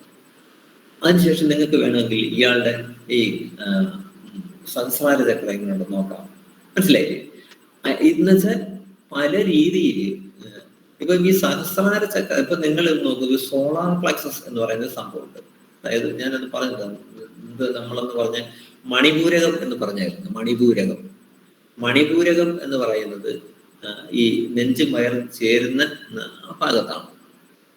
അപ്പൊ ഈ നെഞ്ചും വയറും ചേരുന്ന ഭാഗത്തുള്ള ഒരു കോൺസെൻട്രേഷൻ, അതായത് പാൻക്രിയാസ് ഉണ്ട്, ഡയഫ്രം ഉണ്ട്, ആമാശയമുണ്ട്, ലിവറും അതിന്റെ ഗാൾ ബ്ലാഡറും ഉണ്ട്. ഇത്രയും സാധനങ്ങൾ ചേരുന്ന ആ ഭാഗം എന്ന് പറയുന്നത് ഇവിടെയാണ് ഈ നമ്മുടെ പാൻക്രിയാസിന്റെ സഹായത്താൽ നമ്മൾ ജഠരാഗ്നി അല്ലെങ്കിൽ നമുക്ക് ഭക്ഷണത്തെ ദഹിപ്പിക്കുന്ന അഗ്നി എന്നൊക്കെ പറയത്തില്ലേ, ശരിക്കും ഈ അഗ്നി ഉണ്ടാക്കുന്നത് നമ്മൾ ഡൈജസ്റ്റീവ് സിസ്റ്റത്തെ വർക്ക് ചെയ്യിക്കാൻ വേണ്ടിയാണ്. അപ്പം അതാണ് ഈ സോളാർ പ്ലക്സസ് അല്ലെങ്കിൽ മണിപൂരകം എന്ന് പറയുന്നത്. അപ്പോൾ നമുക്ക് ഈ മണിപൂരക ചക്രം എങ്ങനെയാണ് എന്ന് നോക്കിയാൽ ആ തിരിഞ്ഞു കറങ്ങുകയാണെങ്കിൽ നമുക്കറിയാം അവിടെ പ്രശ്നമുണ്ട്. അവിടെ അന്നേരം നമുക്ക് നോക്കേണ്ടത് നമ്മൾ ലിമിറ്റായിട്ട് നോക്കിയാൽ മതി. ഒരു അൺലിമിറ്റഡ് നോക്കണം. അൺലിമിറ്റഡ് നോക്കിയാൽ നമുക്ക് ഒരുപാട് കാര്യങ്ങൾ നീങ്ങത്തില്ല. അപ്പൊ അവിടെ അങ്ങനെ പ്രശ്നം ഉണ്ടെങ്കിൽ നമ്മൾ പെട്ടെന്ന് ചെയ്യുന്നതുകൊണ്ട് ഇത് എന്തായിരിക്കും? അപ്പൊ നമുക്ക് നോക്കാം പാൻക്രിയാസിന് പ്രശ്നമുണ്ടോ. അപ്പൊ അവിടെ നമ്മൾ ചെയ്യുന്നത് എന്താണ്? അവിടെ വെച്ചിരുന്ന് ആ പെൻഡുലം പിടിച്ചിട്ട് നമ്മൾ അടുത്ത ചോദ്യം കൊടുക്കുന്നത്, പാൻക്രിയാസിന് പ്രശ്നമുണ്ടോ? ഉണ്ടെങ്കിൽ അത് ക്ലോക്ക് വൈസ് കറങ്ങും, ഇല്ലെങ്കിൽ ആന്റി ക്ലോക്ക് വൈസ് കറങ്ങും. അല്പം ലെഫ്റ്റിലോട്ട് മാറി നമ്മൾ നോക്കും ലിവറിന് എന്തെങ്കിലും പ്രശ്നമുണ്ടോ. മനസ്സിലായി? അപ്പം ഈ ലിവറിന് പ്രശ്നമുണ്ടോ എന്ന് ചോദിച്ചാൽ ഇത് പിന്നെ നമ്മൾ ചെയ്യേണ്ടത് ഈ പ്ലീഹ എന്ന് പറയുന്ന സംഭവം ഉണ്ടല്ലോ, അതായത് നമ്മളുടെ ലെഫ്റ്റ് സൈഡില് ഈ നെഞ്ചും വാരിയലിന്റെ സൈഡിൽ ഒരു പയറുമണി മുകളിൽ പ്ലീഹ എന്ന് പറഞ്ഞ സാധനമുണ്ട്, സ്പ്ലീൻ. ഈ സ്പ്ലീൻ എന്ന് പറയുമ്പോൾ നമ്മൾക്ക് അതിന്റെ ഫങ്ഷൻ ഈ ആത്മീയമായിട്ട് ഉള്ള കാര്യങ്ങളെ കുറിച്ച് പഠിക്കുന്നവരും തീർച്ചയായിട്ടും അറിഞ്ഞിരിക്കേണ്ടത് ഈ പ്ലീഹ ചക്രത്തെ കുറിച്ചാണ്. പ്ലീഹ അതായത് ഈ അന്തരീക്ഷത്തിൽ നിന്നും നല്ല പ്രാണയുണ്ട്, പ്രാണിക് എനർജി. ഈ ഊർജത്തെ നമ്മളുടെ മനുഷ്യരുടെ ജീവികളുടെ ശരീരത്തേക്ക് ആഗിരണം ചെയ്യാൻ ഈ പ്ലീഹയാണ് ഉപയോഗിക്കുന്നത്. അതുകൊണ്ടാണ് ഇന്ന് ഈ ഹീലിംഗ് ഒക്കെ അറിയാവുന്നവര് നമ്മുടെ വീട്ടിൽ കുഞ്ഞുങ്ങൾക്കൊക്കെ പനി വന്നാല് അവരുടെ ഈ ലെഫ്റ്റ് സൈഡ് പ്ലീഹാ ചക്രം ഇരിക്കുന്ന ഭാഗം നന്നായി ഹീൽ ചെയ്ത് കൊടുക്കണം. കൈവച്ച അറിയാവുന്നവരാണെങ്കിൽ അങ്ങനെ ചെയ്തു കൊടുക്കുക. അപ്പൊ ഈ സ്പ്ലീൻ ചക്രം നമുക്കായാലും മുതിർന്നവർക്കായാലും പനി വന്നാൽ ആദ്യം ബാധിക്കുന്ന സ്പ്ലീൻ ചക്രയാണ്. എന്ന് വെച്ചാൽ ശുദ്ധമായ എനർജി, പ്രാണിക് എനർജി, നമ്മളുടെ പ്രാണ എനർജി നമ്മുടെ ശരീരത്തേക്ക് കൊണ്ടുവരാൻ ഉള്ള പ്രധാന ഓർഗനാണ് ഈ പ്ലീഹ ചക്രം. അപ്പൊ ഈ പെൻഡുലം വെച്ചിട്ട് നിങ്ങൾക്ക് ഇങ്ങനെ പ്രധാനപ്പെട്ട ഓരോ അവയവങ്ങളും പരിശോധിച്ച് നോക്കാം. അപ്പം അതിനുശേഷം പിന്നെ വന്നിട്ട് താഴേക്ക് കൊണ്ടുപോകാം. ഇയാളുടെ ജെനിറ്റൽ ഏരിയയിലേക്ക് കൊണ്ടുവന്നിട്ട് അരക്കെട്ട് ഭാഗത്തോട്ട് കൊണ്ടുവന്നിട്ട് അവിടെ മൂത്രസംബന്ധ അസുഖമുണ്ടോ അല്ലെങ്കിൽ നിങ്ങൾക്ക് എന്താണോ അറിയേണ്ടത് അത് നോക്കാം. മനസ്സിലായോ? ആ വ്യക്തിക്ക് ഇനിയിപ്പം അയാൾക്ക് ഏതെങ്കിലും രീതിയിലുള്ള പ്രശ്നങ്ങളുണ്ടോ അല്ലെങ്കിൽ രോഗങ്ങളുണ്ടോ അല്ലെങ്കിൽ ഡ്രോബാക്ക് ഉണ്ടോ എന്ന് വെച്ചാൽ സൈക്കോളജിക്കലാണ് അത്. മാനസികമായിട്ടുള്ള ചില പ്രശ്നങ്ങൾ ശരീരത്തെ ബാധിക്കുമല്ലോ. അങ്ങനെയുള്ളത് വേണമെങ്കിൽ നിങ്ങൾക്ക് നോക്കാം. പിന്നെ കാലുകളിലേക്ക് ഈ പെൻഡുലം കൊണ്ടുപോകാം.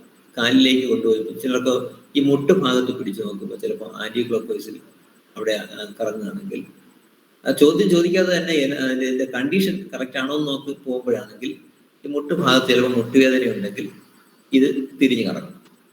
അല്ലെങ്കിൽ ഓക്കെ, അപ്പം ഈ ഒരു പിക്ചറിന്റെ പ്രത്യേകത എന്ന് വെച്ചാൽ അത് നിങ്ങൾക്ക് തന്നെ വരച്ചുണ്ടാക്കാം. ഇതൊരു അങ്ങനെ കൃത്യത എന്നുള്ളൊരു പടമല്ല. നിങ്ങൾ തന്നെ ഒരു പടം വരച്ചിട്ട് ഇങ്ങനെ പെൻസിൽ വെച്ച് ഷെയ്ഡ് ചെയ്ത് വെച്ചിരുന്നാൽ മതി. ഇത് വളരെ പ്രയോജനപ്രദമായ ഒരു ഭാഗമാണ്. അപ്പം 3 ചാർട്ടാണ് ഞാനിപ്പം തൽക്കാലം നിങ്ങൾക്ക് പറഞ്ഞു തന്നിട്ടുള്ളത്. നമുക്കൊരു ശകലം നോട്ട്സ് ഇതിനോടൊപ്പം എഴുതിയാലോ? കാരണം നോട്ട്സിൽ വളരെ അത്യാവശ്യമുള്ള കാര്യമാണ്.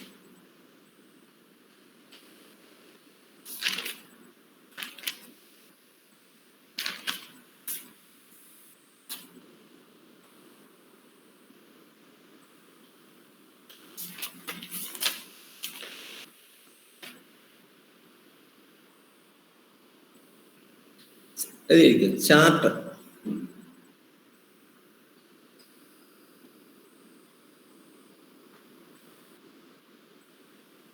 ഹലോ, നോട്ട്സ് എഴുതാമോ? Okay sir.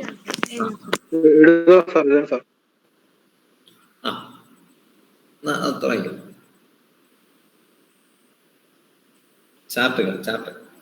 ചാർട്ടുകൾ എന്നല്ലേ സാർ ഹെഡിങ്? ഏതാ? ചാർട്ടുകൾ എന്നല്ലേ ഹെഡിങ്? ചാർട്ടുകൾ. ഒന്നിൽ കൂടുതൽ ഉത്തരങ്ങൾ വരുന്ന സാഹചര്യത്തിലാണ്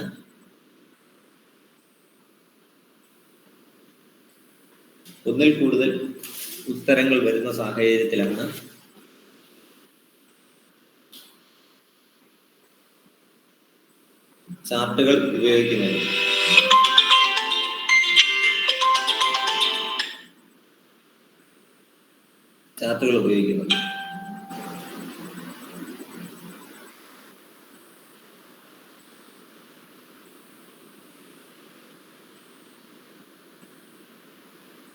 ഇനി ചാർട്ടുകൾ വരയ്ക്കുന്ന രീതി നോക്കാം.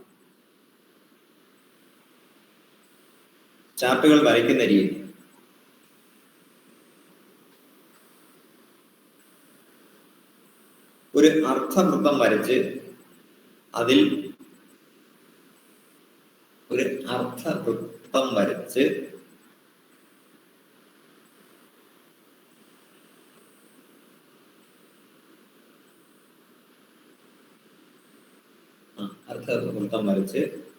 ആ പടം കണ്ടല്ലോ, അതുപോലെ നിങ്ങൾ ആ ഒരു പടം ജസ്റ്റ് ഒന്ന് വരച്ചേക്കാവോ?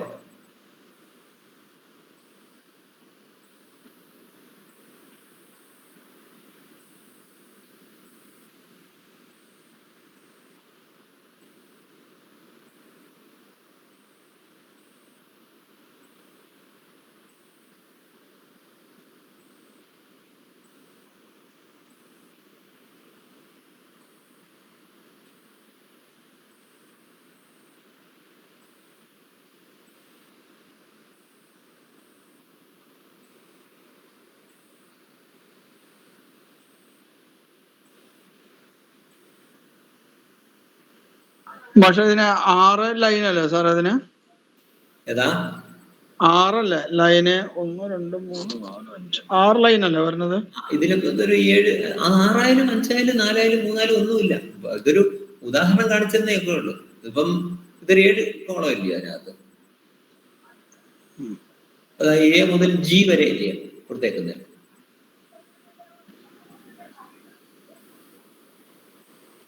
നമ്മൾക്ക് എത്ര ഉത്തരങ്ങളാണോ ആ ഉത്തരങ്ങൾക്ക് വേണ്ടിയാ. അതിനകത്ത് കോളം കൂടിയാലും കുറഞ്ഞാലും ഒന്നുമില്ല. പക്ഷെ ഇത് ഡൗസ് ചെയ്യാനായിട്ട് ചെയ്യുമ്പം എത്ര കോളമാണോ അത്രയും കോളം ഒതുക്കണം.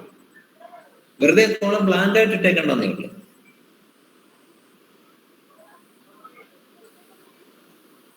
വരച്ചല്ലോ.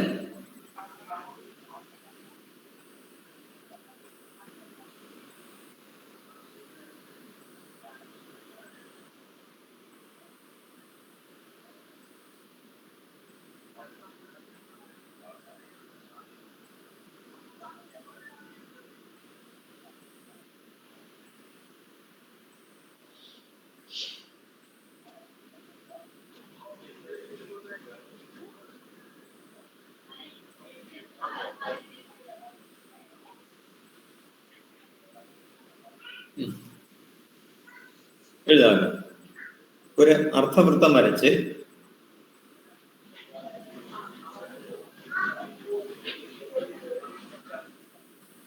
വരച്ചു തീർന്നോ? ആ, ഒരു അർത്ഥവൃത്തം വരച്ച് അതിലെ 180 ഡിഗ്രിയെ ഉത്തരങ്ങളുടെ എണ്ണത്തിന് അനുസരിച്ച്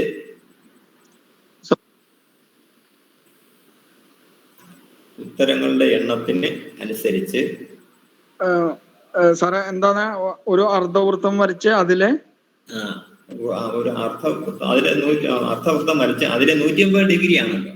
ഈ 180 ഡിഗ്രി ആണല്ലോ ഒരു പ്രൊട്രാക്ടറിന്റെ അത് സെമി സർക്കിളിന്റെ. അതെ, 180 ഡിഗ്രി. 180 ഡിഗ്രി എന്ന് പറയാൻ കാരണം വെച്ചാൽ ആ 180 ഡിഗ്രിയെ എത്രയാണോ, എത്ര ഉത്തരങ്ങളാണോ അത്രയായിട്ട് കറക്റ്റ് കണക്കിന് ഡിവൈഡ് ചെയ്യാൻ വേണ്ടിയാണ് അങ്ങനെ പറഞ്ഞ ഡിഗ്രി പറഞ്ഞേക്കുന്നത്. എന്നുവെച്ചാൽ തുല്യ ഭാഗങ്ങളായിരിക്കണം, അത്ര തന്നെ. ഡിഗ്രി എന്ന് വെച്ചാൽ ഇന്ന ഡിഗ്രി എന്നുള്ളതല്ല ഉദ്ദേശിക്കുന്നത്. നമ്മൾ കണക്ക് അത് എഴുതുമ്പോ അങ്ങനെയല്ല എഴുതാനും. ഒരു വൃത്തം വരച്ച് അതിലെ 180 ഡിഗ്രിയെ ഉത്തരങ്ങളുടെ എണ്ണത്തിന് അനുസരിച്ച് തുല്യ ഭാഗങ്ങളായി വിഭജിക്കുക. 180 ഡിഗ്രിയെ ഉത്തരങ്ങളുടെ എണ്ണത്തിനനുസരിച്ച്. നമുക്ക് ഇതിലിപ്പം ജി വരെയുള്ള 8 എണ്ണം 7 ഉത്തരങ്ങളില്ലേ, അതുകൊണ്ടാണ് 7ആയിട്ട് ഭാഗിച്ചത്. ഇനി നമുക്ക് 5 ഉത്തരങ്ങളെ ഉള്ളെങ്കിൽ 5ആയിട്ട് ഭാഗിച്ചാൽ മതി. ഉത്തരങ്ങളുടെ എണ്ണത്തിനനുസരിച്ച് തുല്യ ഭാഗങ്ങളായി വിഭജിക്കുക.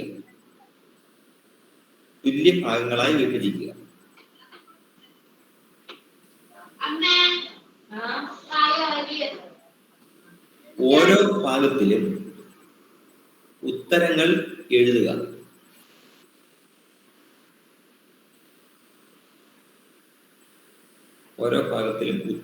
എഴുതുക.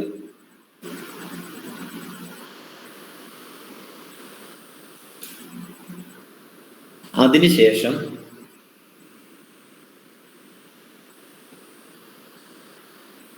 പെൻഡുലത്തിന്റെ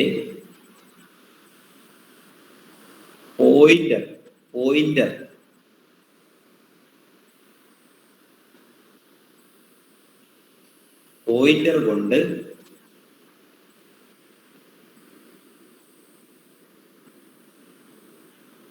പേരും മേൽവിലാസവും വായിപ്പിക്കുക.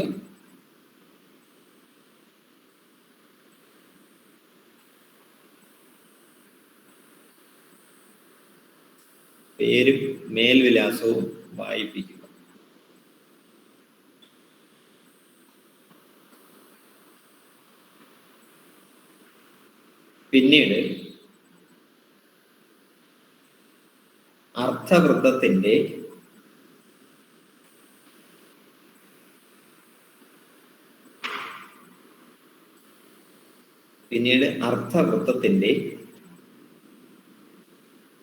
കേന്ദ്രത്തിൽ നിന്ന്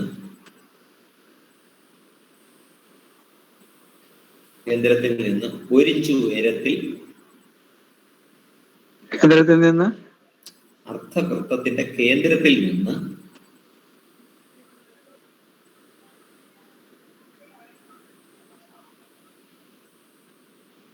1 ഇഞ്ച് ഉയരത്തിൽ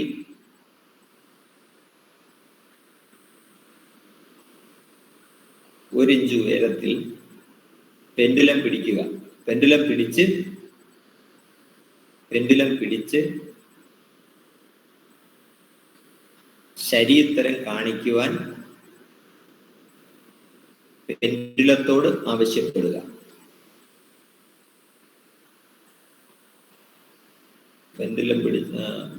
ശരിയുത്തരം കാണിക്കുവാൻ പെൻഡുലത്തോട് ആവശ്യപ്പെടുക.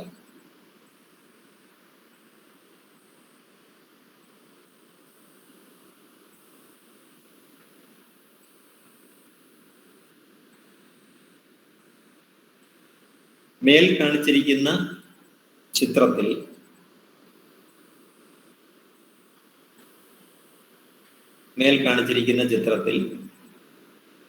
എ, ബി, സി തുടങ്ങി 7 ഉത്തരങ്ങളാണ് കൊടുത്തിരിക്കുന്നത്. 7 ഉത്തരങ്ങളാണ് കൊടുത്തിരിക്കുന്നത്.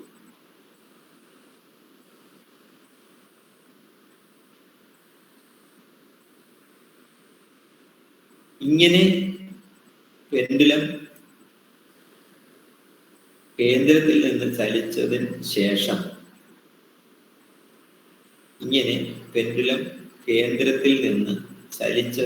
ശേഷം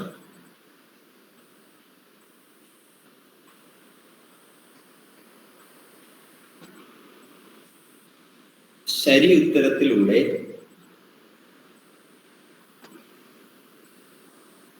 വേഗത്തിൽ സഞ്ചരിക്കുന്നതായി കാണാൻ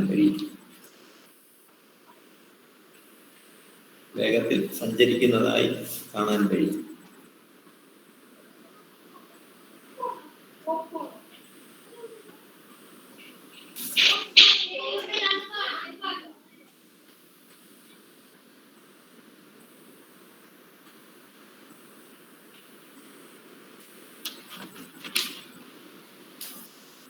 ഇനി ആരോഗ്യാവസ്ഥ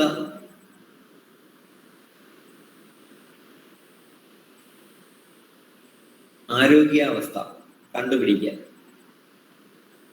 ആരോഗ്യാവസ്ഥ, രോഗാവസ്ഥ ഇവ കണ്ടുപിടിക്കാൻ.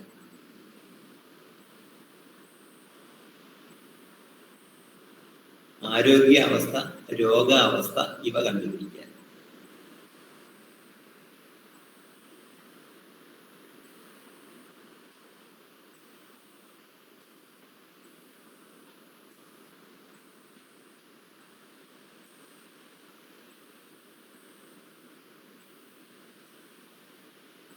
എഴുതിയോ?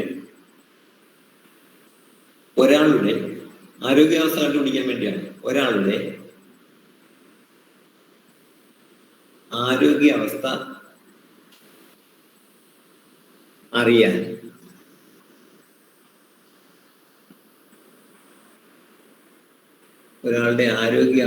അറിയാൻ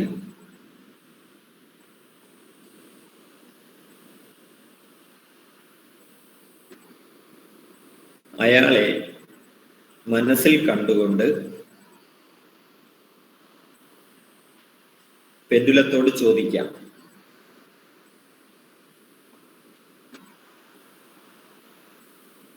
അല്ലെങ്കിൽ ചാർട്ട് വരച്ചുകൊണ്ടും ചോദിക്കാം.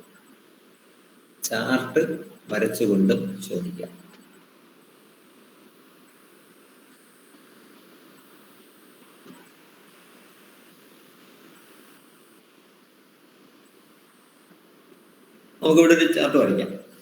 ഏതാണെന്നറിയോ? മറ്റേ പ്രൊട്രാക്ടറിന്റെ ഷേപ്പിലുള്ള അർദ്ധ വൃത്താകൃതിയിൽ.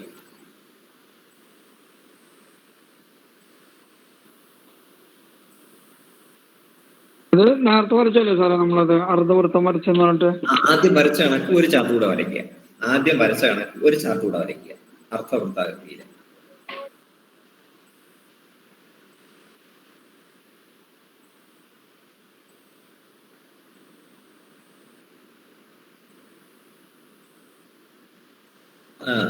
കോളം തിരിക്കണ്ട, അല്ലാതെ വരച്ചാൽ മതി. ഒരു അർത്ഥവൃത്താകൃതിയിൽ അങ്ങ് വരച്ചാൽ മതി. കോളം ഞാൻ പറയാം.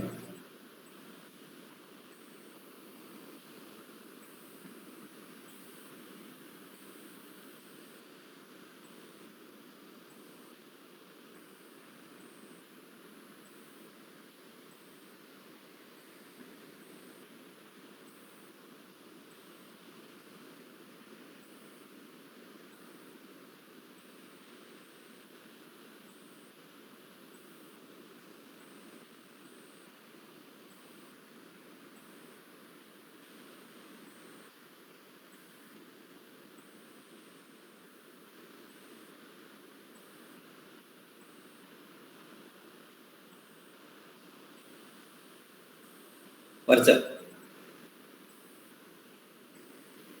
സർ.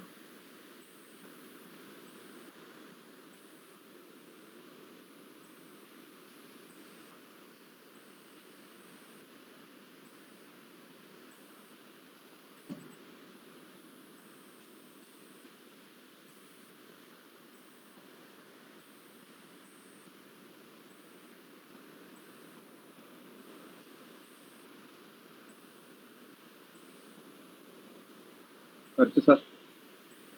വരച്ചോ? ആ, അപ്പം ഈ ഇതിന്റെ സെൻട്രലിൽ കൂടി ഒരു വരവുണ്ട്. ഒരു വില്ലിനകത്ത് അമ്പ് വെച്ചേക്കുന്ന കണക്ക് സെൻട്രലിൽ കൂടെ ഒരു വരവുണ്ട്.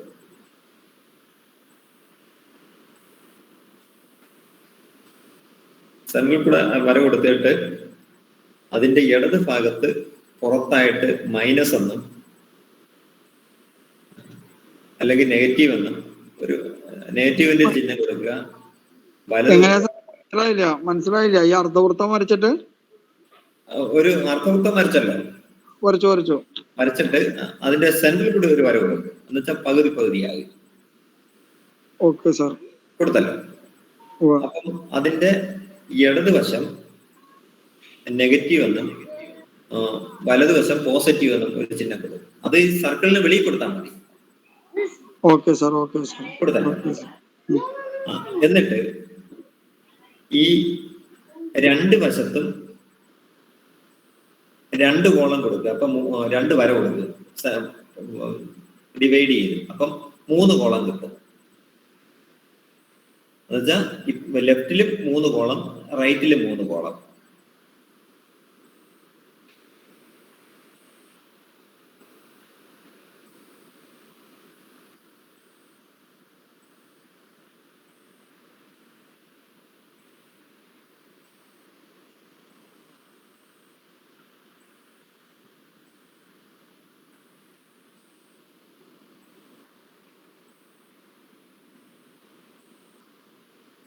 അപ്പൊ മൊത്തത്തിൽ 7 എന്നർത്ഥം.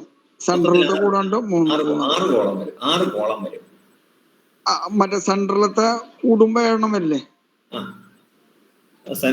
സെൻട്രലിലേക്ക് ഈ പെൻഡുലം പിടിച്ചു കഴിഞ്ഞാല് സെൻട്രലിൽ ഒരു ലൈൻ ഉണ്ട്. അത് കഴിഞ്ഞിട്ട് റൈറ്റിലേക്ക് 3 6 സെൻട്രലത്തെ 3 6 അത് ഓക്കെ ആണല്ലോ? അത് കറക്റ്റ് ആയി. Okay sir. അപ്പൊ അതില് റൈറ്റ് സൈഡിലേക്ക് ആ 3 കോളവും നമുക്ക് ഫില്ല് ചെയ്യാം. അത് അവിടെ പോസിറ്റീവ് ആണല്ല, പ്ലസ് ഒന്നല്ല ഇട്ടേക്കണേ. അവിടെ എന്ന് വെച്ചാൽ ഈ പെൻഡുലം പിടിച്ചാൽ ഈ ഇതിന്റെ നേരെ പകുതിക്ക് വലത്തോട്ട് പോവുകയാണെങ്കിൽ അവിടെ അയാൾക്ക് ഹെൽത്ത് ഉണ്ടെന്നുള്ളതാണ് കാണിക്കുന്നത്. ഇടതുവശത്തോട്ട് പോവുകയാണെങ്കിൽ അയാളുടെ ആരോഗ്യം ക്ഷീണിച്ചതാണ്.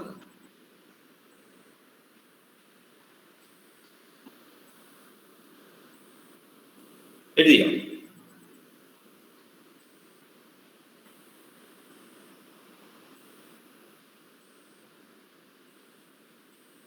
ഹലോ, എഴുതി സാർ. ഇപ്പൊ നിർത്തിയാൽ മതി. അതിൽ ഈ 3 കോളം ഇതിന് താഴോട്ട് എഴുതി, ആ കോളത്തിൽ എഴുതല്ല, അതിനോട്ട് താഴെ എഴുതിയാൽ മതി. അത് ഞാൻ വേറൊരു ടെക്നിക്ക് പറഞ്ഞുതരാം. ഈ നമ്മളുടെ ഈ ചാർട്ട് വരച്ചില്ലേ, ചാർട്ട് വരച്ചതിന്റെ തൊട്ട് താഴെയായിട്ട് സെപ്പറേറ്റ് ആയിട്ട് പ്ലസ് ബ്രാക്കറ്റ്, ഒരു പ്ലസും ബ്രാക്കറ്റിൽ ഒരു മൈനസ് ഉണ്ട്. ഈ പ്ലസിന്റെ ഭാഗത്ത് ഗ്രേറ്റ് എന്ന്. എന്താ സാറേ ഗ്രേറ്റോ? ഗ്രേറ്റ്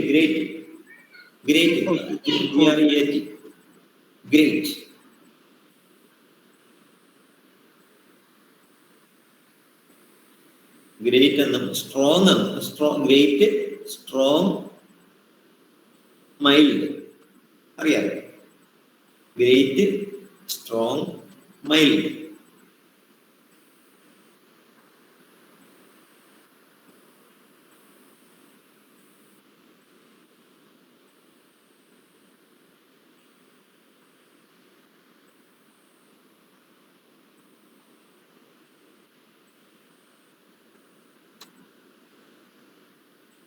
ഇനി മൈനസിന്റെ ഭാഗത്ത്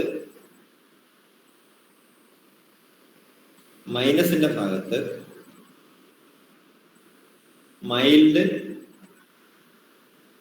സിവിയർ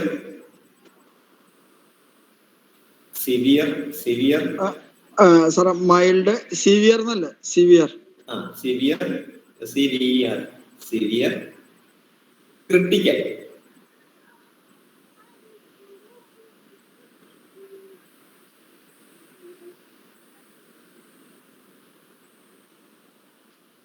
ഇത് എഴുതരുത്, ഞാൻ ഈ പറയുന്ന ഇനി ആരും എഴുതരുത്, ഞാൻ ഈ പറയുന്നത് കേട്ടോ.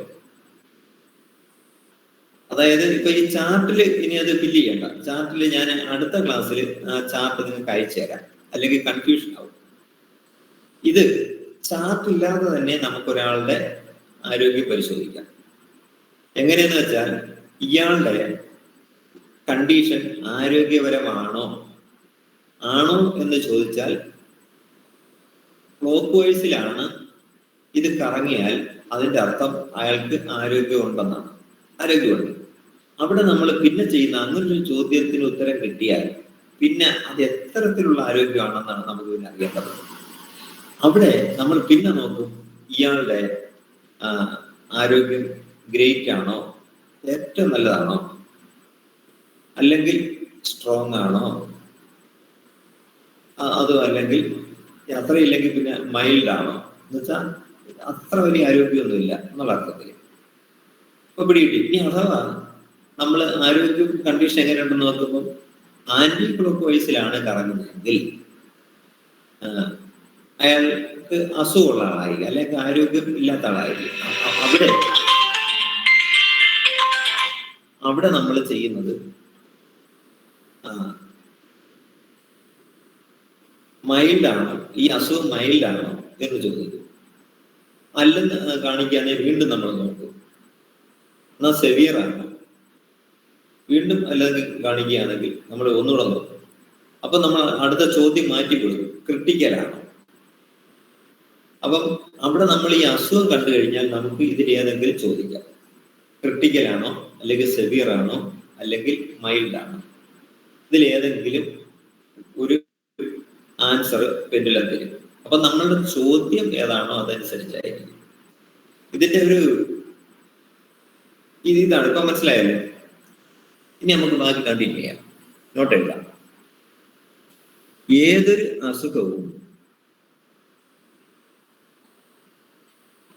ഏതൊരു അസുഖവും പ്രാരംഭ ദശയിൽ തന്നെ കണ്ടെത്താൻ കഴിഞ്ഞാൽ, ഏതൊരു അസുഖവും പ്രാരംഭ ദശയിൽ തന്നെ കണ്ടെത്താൻ കഴിഞ്ഞാൽ അനായാസം ചികിത്സിച്ച് മാറ്റാൻ കഴിയും.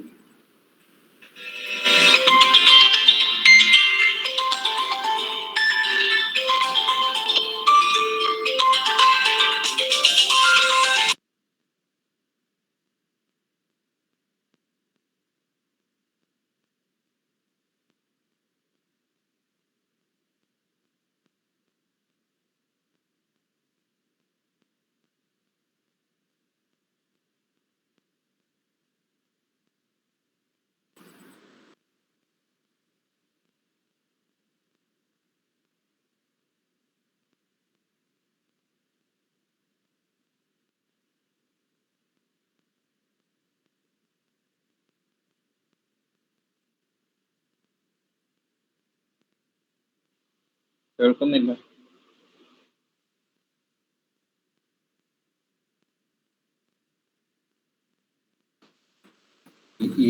ഏതൊരു അസുഖവും പ്രാരംഭ ദശയിൽ തന്നെ കണ്ടെത്താൻ കഴിഞ്ഞാൽ അനായാസം ചികിത്സിച്ച് മാറ്റാൻ കഴിയും.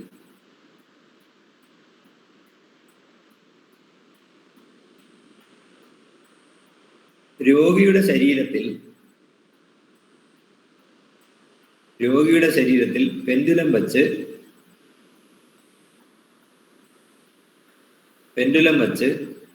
ഓരോ അവയവത്തിന്റെയും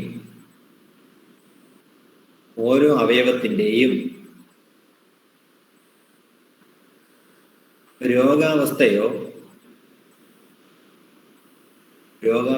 പ്രവർത്തനക്ഷമതയോ അറിയാൻ കഴിയും.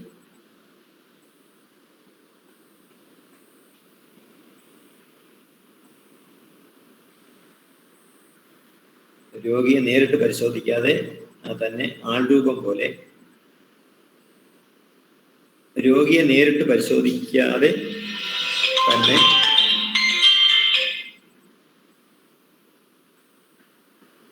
രോഗിയെ നേരിട്ട് പരിശോധിക്കാതെ തന്നെ ആൾരൂപം പോലെ വരച്ച പടത്തിലും പരിശോധിക്കാം.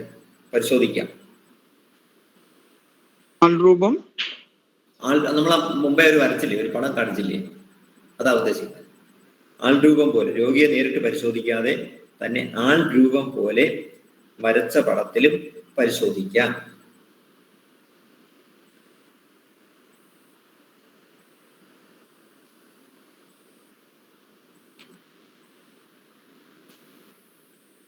ജ്യോതിഷപരമായും, അടുത്ത സെന്റൻസ്, ജ്യോതിഷപരമായും ഇത് കണ്ടുപിടിക്കാം.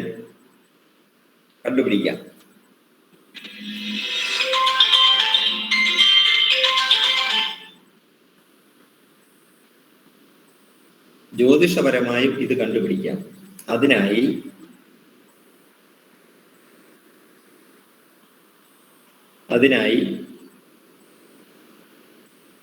12 രാശികളിലായി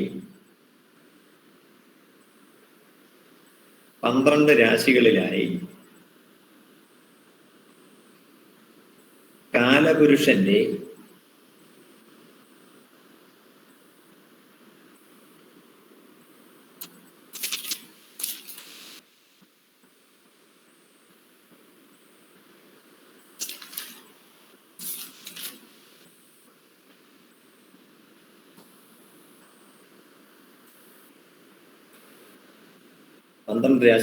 കാലപുരുഷന്റെ കിടപ്പ്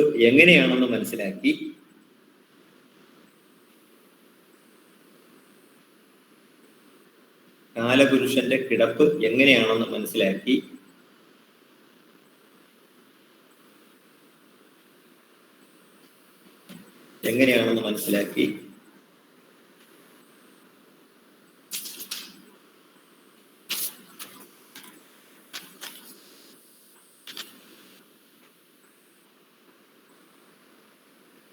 മേടം മുതൽ മീനം വരെയുള്ള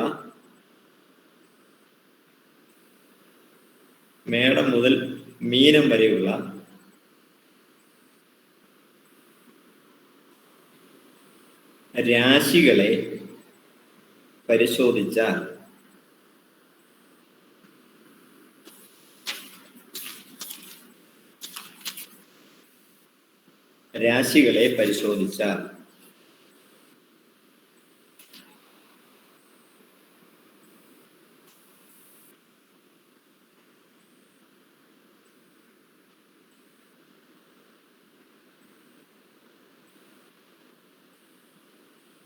ആ രാശികളുമായി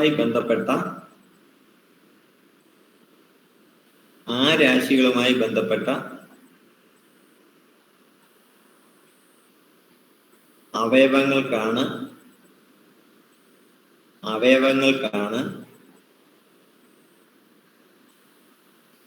അസുഖം ബാധിച്ചത്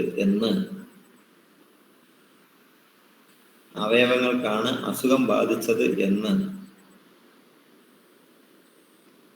പെൻഡുലം കാണിച്ചു തരും.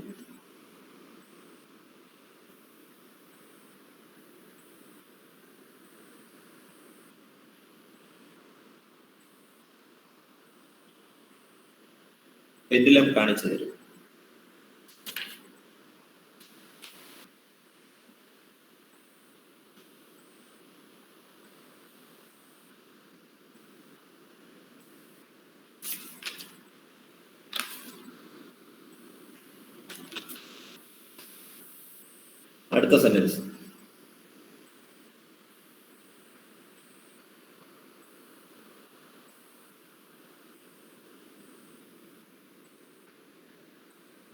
അല്ലെങ്കിൽ ഇത് ഇത്രയും മതി കേട്ടോ.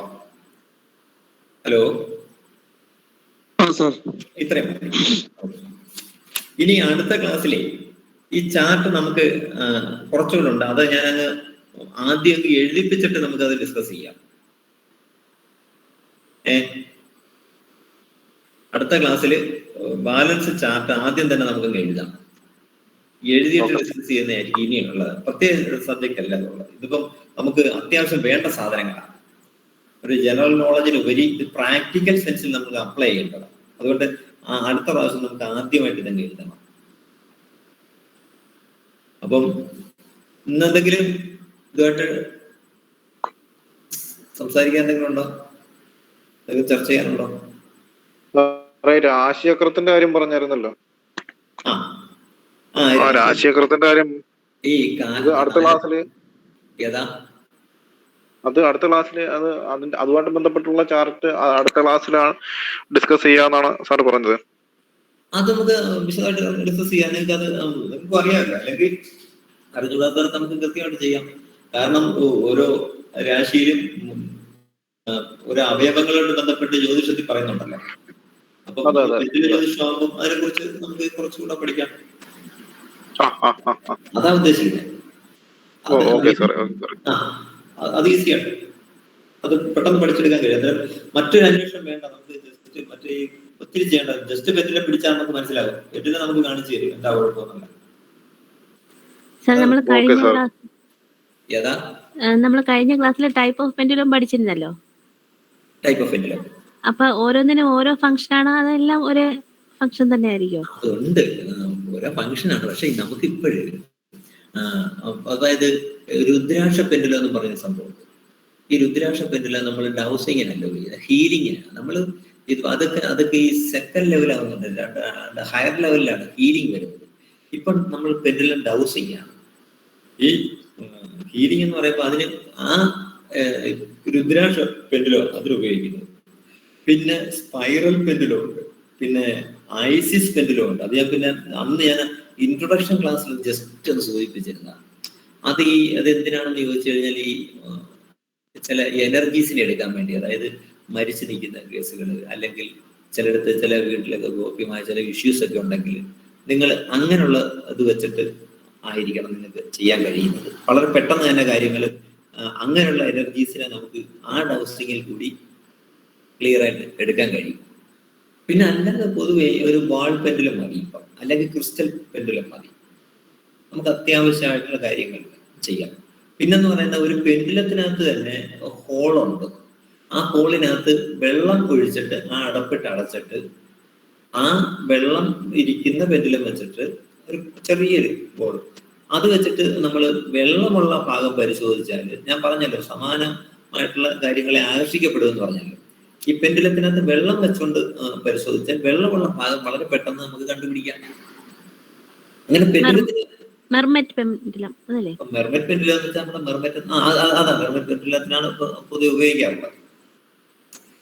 മെർമെറ്റിനാണ്, അതിനകത്തൊരു ഹോളൊക്കെ ഉണ്ട്. അത് നമുക്ക് അതിന്റെ നേരിട്ട് വരുമ്പം അത് കാണാം. നമ്മൾ ഫസ്റ്റ് ഇതിൽ നമ്മൾ ഡൗസിങ് മാത്രമേ പഠിക്കുന്നുള്ളൂ സാർ? അല്ല, അത്യാവശ്യം എനിക്ക് പറഞ്ഞു തരുമ്പോഴും വളരെ ഡീറ്റെയിൽ ആയിട്ട് പോകുന്നത് ഹയർ ലെവലിലാണെന്ന് പറഞ്ഞത് മനസ്സിലായി. നിങ്ങൾക്ക് അത്യാവശ്യ കാര്യങ്ങളെല്ലാം കുറച്ച് കാര്യങ്ങൾ പറഞ്ഞു തരും. കാരണം ഡൗസിങ് എന്ന് പറയുമ്പോൾ ഡൗസിങ് മാത്രമല്ല, കുറച്ച് ഹീലിംഗ് കൂടെ നിങ്ങൾക്ക് കിട്ടണം, നമ്മൾ തരും. പിന്നെ അതിന്റെ ഡീറ്റെയിൽ ആയിട്ട് പഠിക്കുന്നതിനാണ് ഞാൻ പറഞ്ഞത്. കാരണം ഓരോരുത്തരും ഓരോ സിസ്റ്റം ഉണ്ടല്ലോ, അതുകൊണ്ടാണ്. ഇതിൽ തന്നെ നിങ്ങൾ ഇത് വെച്ചിട്ട് പെൻഡുലം നന്നായി ഡൗസ് ചെയ്യാൻ പഠിക്കുക. കാരണം നിങ്ങൾ ചെയ്യുന്ന പ്രൊഫഷനിൽ നിങ്ങൾക്ക് വളരെ ഒരു മാർഗദർശി തന്നെയാണ്. ഇപ്പൊ നമ്മളിപ്പോ ചാർട്ടില്ലേ, ഈ ചാർട്ട് വളരെ മസ്റ്റാണ് കേട്ടോ. ഈ ചാർട്ട് നമ്മൾ ചാർട്ട് വരച്ച് തന്നെ നമ്മളിന്ന് ഇതൊന്ന് ബൈഹാർട്ടാക്കി വെക്കണം. പിന്നെ ചാർട്ട് നിങ്ങളുടെ മനസ്സിലാണ്, അതാ രസം. നിങ്ങളിപ്പോ ചാർട്ട് വെച്ച് പഠിക്കും, പിന്നെ നിങ്ങൾക്ക് നിങ്ങളുടെ മനസ്സിൽ ചാർട്ട് കൊണ്ടുവരാൻ കഴിയും. അത് കുറച്ച് പ്രാക്ടീസ് ആകുന്നു എങ്കിൽ ചില കേസിൽ ചാർട്ട് തന്നെ വേണം. അതായത് നമ്മൾ ഈ നാളികേര ലക്ഷണം നോക്കുന്ന ആ ഒരു രീതിയല്ലേ സാർ? നാളികേരത്തില് നമ്മൾ പൂവിട്ട് ലക്ഷണം നോക്കുന്ന ആ ഒരു ഫംഗ്ഷനല്ലേ നമ്മൾ ഈ പെൻഡുലത്തിലും? ഈ പറയപ്പെടുന്ന സാധനങ്ങളെല്ലാം ശരിയാണ്, മനസ്സിലായില്ലേ? ഏതൊക്കെ ചെയ്യും, പക്ഷേ ഇതെന്താണ് ശരിയല്ല എന്ന് തോന്നുന്നത്, ആ സിസ്റ്റമായിട്ട് വർക്ക് ചെയ്യുമ്പോൾ അതിനൊരു എനർജി ഉണ്ട്. അപ്പൊ നമ്മൾ നാളികേരം ചെയ്യാം, നമ്മൾ പൂവിട്ട് നോക്കാം, നമ്മളൊരു തുളസി ഇലയുടെ ഞെട്ട് കണ്ടിച്ചിട്ട് മേലോട്ട് എറിഞ്ഞു നോക്കാം, ഒരു കോയിൻ ടോസ് ചെയ്ത് നോക്കാം, മനസ്സിലായില്ലേ? അവിടെ എന്താണെന്ന് വെച്ചാൽ നിങ്ങളുടെ സബ്കോൺഷ്യസ് മൈൻഡ് നിങ്ങളുടെ കൺട്രോളിൽ വന്നാൽ നിങ്ങൾക്ക് ഒരിക്കലും പ്രതീക്ഷിക്കാത്ത പല അത്ഭുതങ്ങളും വെളിവാകും. ഇതെല്ലാം നമ്മളുടെ മനസ്സിന്റെ പവറാണ്. അതിനാണ് ആ മനസ്സിന്റെ പവർ കൂട്ടാനാണ് ഞാൻ മുമ്പേ പറഞ്ഞത്, ഈ ഉപാസനാമൂർത്തിയെ കൂടി നിങ്ങൾ കൊണ്ടുവരണം. അത് ഉള്ളവരായിരിക്കും, പലർക്കും ഉള്ളവരായിരിക്കും. മനസ്സിലായില്ലേ? ആ ഉപാസന മൂർത്തിയും കൂടെ നമ്മൾ ശരിയായ രീതിയിൽ കൊണ്ടുവരും, ഇതെല്ലാം സക്സസ് ആവും. Okay sir. അതാണ് ഡൗസിങ്. അതിന് പെൻഡുലത്തിന് പല ഷേപ്പിലുള്ള പെൻഡുലം ഉണ്ട്, ഇതിനൊക്കെ കാര്യങ്ങളുണ്ട്. പിന്നെ നമ്മളിനി ഒരു കാര്യം, ഡൗസിങ് റോഡുണ്ട്. അത് ഡൗസിങ്ങിന്റെ ഭാഗത്ത് പറഞ്ഞപ്പോൾ പഠിപ്പിക്കും. അത് നിങ്ങളുടെ വീട്ടിൽ തന്നെ എവിടെയെങ്കിലും ഈ നല്ല ഈ പാലയുണ്ടല്ലോ, പാല അതായത് കറയുള്ള ഏതെങ്കിലും വൃക്ഷം ഉണ്ടെങ്കിൽ അതിന്റെ ഒരു കമ്പ് വെട്ടിയെടുത്താൽ മതി. ആ കമ്പ് വെട്ടിയെടുത്തിട്ട് ബി ഷേപ്പിലുള്ള കമ്പ്, അതിന്റെ ആ 2 കവരം നമ്മുടെ കയ്യിൽ ഒരു പ്രത്യേക രീതിയിൽ ഇങ്ങനെ പിടിക്കുക. പിടിച്ചുകൊണ്ട് നിങ്ങൾ ഏതെങ്കിലും ഒരു ഭാഗത്ത് കൂടി കൂടുതൽ പിടിക്കരുത്, ഇങ്ങനെ ആ ഭൂമിക്ക് പാരലായിട്ട് വേണം പിടിക്കാൻ. അപ്പൊ ഇങ്ങനെ പിടിച്ചോണ്ട് പോകുമ്പം നിങ്ങൾക്കറിയാതെ തന്നെ ചില ഭാഗത്ത് ഈ പടി താഴോട്ട്. അപ്പൊ എന്ന് വെച്ചാൽ അതിനെ ഏതോ ഒരു ശക്തി പിടിച്ച് താഴ്ത്തുന്നതാണ്. അതെന്ന് വെച്ചാല് നമ്മള് ഈ വെള്ളം ഉള്ള ഭാഗത്തൂടെ, അല്ലെങ്കിൽ നമ്മൾ വെള്ളം വെച്ചിട്ട് പാത്രത്തിലെടുത്ത് അടിയിൽ വെച്ചിരുന്നാലും മതി. നിങ്ങൾ ആ വെള്ളം അന്വേഷിച്ച് നിങ്ങൾ പോകുമ്പോൾ ഈ വെള്ളമുള്ള ഭാഗത്ത് ചെല്ലുമ്പോ ഈ കവരുണ്ടല്ലോ, ഈ അതായത് കറ പറ്റാത്ത കമ്പായിരിക്കണമെന്ന് ഉദ്ദേശിക്കുന്നത് കേട്ടോ. കറയുള്ള വൃക്ഷങ്ങൾ ഏതായാലും മതി, വൃക്ഷത്തിന്റെ ശിഖരം ഏതായാലും മതി, പക്ഷെ കറ പറ്റരുത്. അപ്പൊ അതിനാണ് അത് വർക്ക് ചെയ്യുന്നത്. ഇതിങ്ങനെ കൊണ്ടുപോകുമ്പോൾ നമുക്ക് ഇതിന്റെ ഒരു ഡൗസിങ് അവിടെയും കിട്ടും. അത് റോഡ് ഡൗസിങ് ഉണ്ട്. പിന്നെ ഈ അതിന് വാണ്ടെന്നാ പറയുന്നത്, വാണ്ട് ഡൗസിങ് ആണ്. ആംഗിൾ റോഡ് എന്ന് പറയുന്ന സാധനം അതല്ലേ സാറേ? ഏതാ ആംഗിൾ റോഡ്? ആംഗിൾ റോഡ് ഉണ്ട്. ആംഗിൾ റോഡ് ഞാനല്ല പറഞ്ഞ കാര്യം, 2 കൈ കൊണ്ട് ഇങ്ങനെ പിടിക്കുന്നത്. അതിൽ നമ്മൾ എന്തെങ്കിലും പ്രഷർ കൊടുക്കോ സാർ? അത് ഓട്ടോമാറ്റിക്കലി അതങ്ങനെ വികസിക്കുകയും ഡയറക്ഷൻ മാറുകയാണ് അത് പിടിക്കുന്നത്. അത് ഞാൻ പറഞ്ഞുതരാം, പഠിപ്പിച്ചുതരാം. അത് കേട്ടോ, സെപ്പറേറ്റ് കൊണ്ട് പഠിപ്പിച്ചു തരാം. അത് നിങ്ങൾ പിടിക്കുന്ന ഒരുപാട് പൊക്കിയാല് അത് മുന്നോട്ട് മറിയും, താഴ്ത്തില്ല പുറന്നോട്ട് പോകും. അപ്പം ഈ ശരിക്കും ഭൂമിക്ക് പാരലായിട്ട് പിടിച്ചാൽ മാത്രമേ നമുക്ക് റിസൾട്ട് കിട്ടൂ. അപ്പൊ നമ്മൾ ഒരാളുടെ നേരെ ചൂണ്ടിയിട്ട് ഒരല്പം താഴ്ത്തി കൊടുത്താൽ അയാൾ ഇതിങ്ങനെ അങ്ങ് അടുത്തു പോകും. ഇങ്ങനെ മറിച്ച് ഇതിങ്ങനെ പൊക്കിയാൽ ഇതിങ്ങനെയാകും. ഒരാളുടെ നേരെ വരുന്നത് ഇങ്ങനെ മാറുക എന്ന് വെച്ചാൽ അയാളുടെ എനർജി കൂടുതലാണ്. ഇങ്ങനെ ആയിക്കഴിഞ്ഞാൽ അയാൾക്ക് എനർജി ഇല്ലെന്നാണ്. പക്ഷേ ഇത് കണ്ടുപിടിക്കാൻ ഈ നമ്മുടെ ആംഗിൾ റോഡ് വളരെ സൂക്ഷിച്ച് പിടിച്ചില്ലെങ്കിലുള്ള കുഴപ്പമെന്ന് വെച്ചാൽ തെറ്റിപ്പോകും. അപ്പൊ നമ്മള് ഭൂമിക്ക് പാരലായിട്ട് തന്നെ കൊണ്ടുപോകുകയാണെങ്കിൽ നമ്മൾ ഏത് ഒബ്ജക്റ്റിലാണോ അന്വേഷണം നടത്തുന്നത് അയാളിൽ നിന്നുള്ള കറക്റ്റ് റിപ്ലൈ നമുക്ക് ഈ ആംഗിൾ റോഡ് വഴി എടുക്കാൻ പറ്റും. അത് ഏത് മെറ്റലായിരിക്കും സാർ അതിന് യൂസ് ചെയ്യുന്ന? അത് ഏത് മെറ്റലാണ്? കോപ്പർ അങ്ങനെ എന്താണത്? ആംഗിൾ റോഡ് എന്ന് പറയുമ്പോൾ ഒരു കോപ്പറാണ്, കോപ്പർ കമ്പിയാണ്. നമുക്കത് വാങ്ങിക്കാൻ കിട്ടും. അതുകൊണ്ട് സാർ നമ്മള് ഫസ്റ്റ് ക്ലാസ്സിൽ നമ്മളൊരു വജ്ര എന്ന് പറഞ്ഞൊരു സാധനം സാർ പിക്ചർ കാണിച്ചില്ലാനോ? വജ്ര എന്ന് പറഞ്ഞൊരു പിക്ചർ കാണിച്ചു. അതെന്തിനാണ് സാർ നമ്മൾ യൂസ് ചെയ്യുന്നത്? അപ്പൊ നിങ്ങൾക്ക് ഞാൻ ആ ഓറേ ചക്രയെ കുറച്ച് കാര്യങ്ങൾ പറഞ്ഞു തന്നില്ലേ? അത് പറഞ്ഞു തന്നത് നമ്മളുടെ ഈ പറയപ്പെടുന്ന അപ്പൊ പെൻഡുലം വെച്ചിട്ട് നിങ്ങൾ ഒരാളുടെ ഓറയെ പരിശോധിക്കുക. ഓറയിൽ ഇങ്ങനെ പരിശോധിക്കുമ്പോൾ ഓറയ്ക്ക് പവർ ചക്ര നോക്കുക. ആ ചക്രയ്ക്ക് നെഗറ്റീവ് ഊർജ്ജമാണെങ്കിൽ അതിങ്ങനെ ആന്റി ക്ലോക്ക് വൈസ് കറങ്ങും. അത് ഹെൽത്തി ആണെങ്കിൽ ക്ലോക്ക് വൈസിലും കറങ്ങും. അപ്പം ഈ പെൻഡുലം പിടിച്ചപ്പം ആന്റി ക്ലോക്ക് വൈസിലാണ് കറങ്ങുന്നെങ്കിൽ ഈ വജ്രയുണ്ടല്ലോ, വജ്ര കൊണ്ടുവന്ന് അയാളുടെ ചക്രയുടെ നേരെ കുറച്ചു നേരം പിടിച്ചോണ്ട് നിന്നാൽ മതി. പിടിച്ചിട്ട് ആ ചക്ര മാറ്റി വെച്ചിട്ട് പെൻഡുലം വെച്ച് പിടിച്ചു നോക്കി കഴിഞ്ഞാണ്ടല്ലോ ശരിക്കും പിന്നെ അത് ക്ലോക്ക് വൈസിൽ കറങ്ങും. എന്ന് വെച്ചാൽ അത്യാവശ്യം ഉള്ള എനർജി ഈ ചക്രയിൽ, ഈ വജ്രയിൽ നിന്ന് അയാളുടെ എനർജി സെന്റേഴ്സ് അല്ലെങ്കിൽ ചക്രയിലേക്ക് കയറിയിട്ടുണ്ടാവും. അതൊരു നല്ല സാധനം, നല്ല സൂപ്പർ സാധനം. അത് ഇവർക്കുള്ളതാ. ഇത് നോർത്ത് ഇന്ത്യയിലെ ബുദ്ധന്മാരില്ലേ, ടിബറ്റ് പ്രാക്ടീസ് ആവില്ല. സിംഗിങ് ബൗൾ കണ്ടിട്ടില്ലേ? ഒരു പാത്രത്തിൽ ഒരസുമ്പോഴത്തേക്ക് അതെന്നൊക്കെ പറഞ്ഞാൽ നമ്മളുടെ ഓറയില്ലേ, ഓറ നന്നായി ക്ലീൻ ചെയ്യാനുള്ളതാണ്. ഈ നമ്മളുടെ മനസ്സ് മനസ്സ് ദൂഷിക്കുമ്പോൾ, അല്ലെങ്കിൽ മനസ്സ് സങ്കടപ്പെടുമ്പോൾ, അല്ലെങ്കിൽ മനസ്സിൽ കണ്ടാമിനേറ്റഡ് ആകും മറ്റേതെങ്കിലും അസൂയയോ ദേഷ്യയോ പകയോ ഭയമോ ഇതൊക്കെ വരുമ്പോൾ നമ്മുടെ ഈ ഓറയങ്ങ് ദുഷിച്ചു പോകും. ഓറയിൽ ഒത്തിരി നെഗറ്റീവ് എനർജി കയറും. മനസ്സിലായോ? അപ്പൊ നമുക്ക് ഈ സിംഗിങ് ബൗൾ ഉണ്ടെങ്കിൽ ഇതെടുത്തിട്ട് നമ്മുടെ ഇതുണ്ടല്ലോ, ഈ തലയുടെ ഭാഗത്ത് ഇങ്ങനെ അടിച്ചു കഴിഞ്ഞാലും, എന്നിട്ട് ഇങ്ങനെ അടിച്ചുകൊണ്ട് ഇങ്ങനെ താഴോട്ട് കൊണ്ടുപോയാലുള്ള ഗുണം ഈ ഓരോ ചക്രകളും നെഗറ്റീവ് എനർജി പ്യൂരിഫൈ ആവും. നിങ്ങൾക്ക് ഒരു വലിയ സംഭവമാണ് നിങ്ങളുടെ കയ്യിൽ കിട്ടിയിരിക്കുന്നത്. ഈ സംഭവം എന്ന് വെച്ചാൽ ഈ പെൻഡുലം ഹൗസ്, ഇതൊക്കെ ഞാൻ പറയുന്നത് ശരിയാണോ തെറ്റാണോ കള്ളമാണോ എന്നൊക്കെ നിങ്ങൾക്ക് ഈ പെൻഡുലം വെച്ച് പരിശോധിക്കാം. കാരണം പെൻഡുലം വെച്ച് പരിശോധിക്കാം. കാരണം പെൻഡുലം നിങ്ങളുടെ കയ്യിൽ ഒരു നല്ല ആയുധം കൂടെ തരികയാണ്, ഒരു ഉപകരണം കൂടെ തരികയാണ്. അപ്പം നമുക്ക് ഉള്ള ഏത് സംശയങ്ങളും നമുക്കിതിൽ തീർക്കാം. പിന്നെ ഇതിനകത്തൊരു പ്രത്യേകത എന്താണോ അതിന് വിശ്വസിക്കുക എന്നുള്ളതാണ്. വിശ്വാസം ഒരു വലിയ ഘടകമാണ് കേട്ടോ. ഫെയ്ത്ത്, അതാണ് ജീസസ് ക്രൈസ്റ്റും അങ്ങനെ പറഞ്ഞിട്ടുള്ളത്. വിശ്വസിക്കിൽ എന്നാണ് പറഞ്ഞത്. കാരണം നമ്മൾ വിശ്വസിച്ചില്ലെങ്കിലുള്ള കുഴപ്പമൊന്നും അറിയാം, നമ്മളുടെ ഈ എനർജി സെന്റേഴ്സ് ചുരുങ്ങിപ്പോകും. അപ്പം നമ്മളുടെ എനർജി സെന്റേഴ്സ് ചുരുങ്ങിപ്പോയാൽ ഈ റിസൾട്ട് കുറവായിരിക്കും കിട്ടുന്നത്. നമ്മളൊരു വലിയൊരു അത്ഭുതമാണ് നമ്മുടെ ശരീരം എന്ന് പറയുന്നത്. നമ്മൾ ഈ കാണുന്ന ഫിസിക്കൽ ബോഡി അല്ല, നമ്മളിലെല്ലാവരും. അതാണ് നിങ്ങളിലെല്ലാം ഈശ്വരീയതയുണ്ടെന്നൊക്കെ പറയത്തില്ലേ, നിങ്ങളിൽ ദൈവമുണ്ട് എന്നിൽ ദൈവമുണ്ട് എന്നൊക്കെ പറയത്തില്ലേ. അതിന്റെ സംഭവം ഇതാണ്, ഈ പറയപ്പെടുന്ന എനർജി നമ്മളിലുണ്ടെന്നുള്ളതാണ്. പക്ഷെ നമ്മളൊക്കെ ഈ ഒരുമാതിരി കോമഡി ആയിട്ടാണ് അത് കാണാൻ പറഞ്ഞു, നമ്മുടെ ശരീരത്തിൽ എവിടെ ദൈവം. പക്ഷെ ഇതാണ് നമ്മള് അയ്യപ്പൻ മണ്ഡലകാല വ്രതം എടുത്ത് അയ്യപ്പനടുത്തിടും അയ്യപ്പനും നമ്മളും ഒന്ന് തന്നെയാണെന്നുള്ള ആ ഒരു ആശയം അതല്ലേ.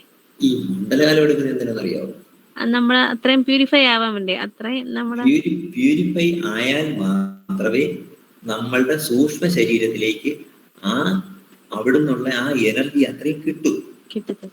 പിടിയോ?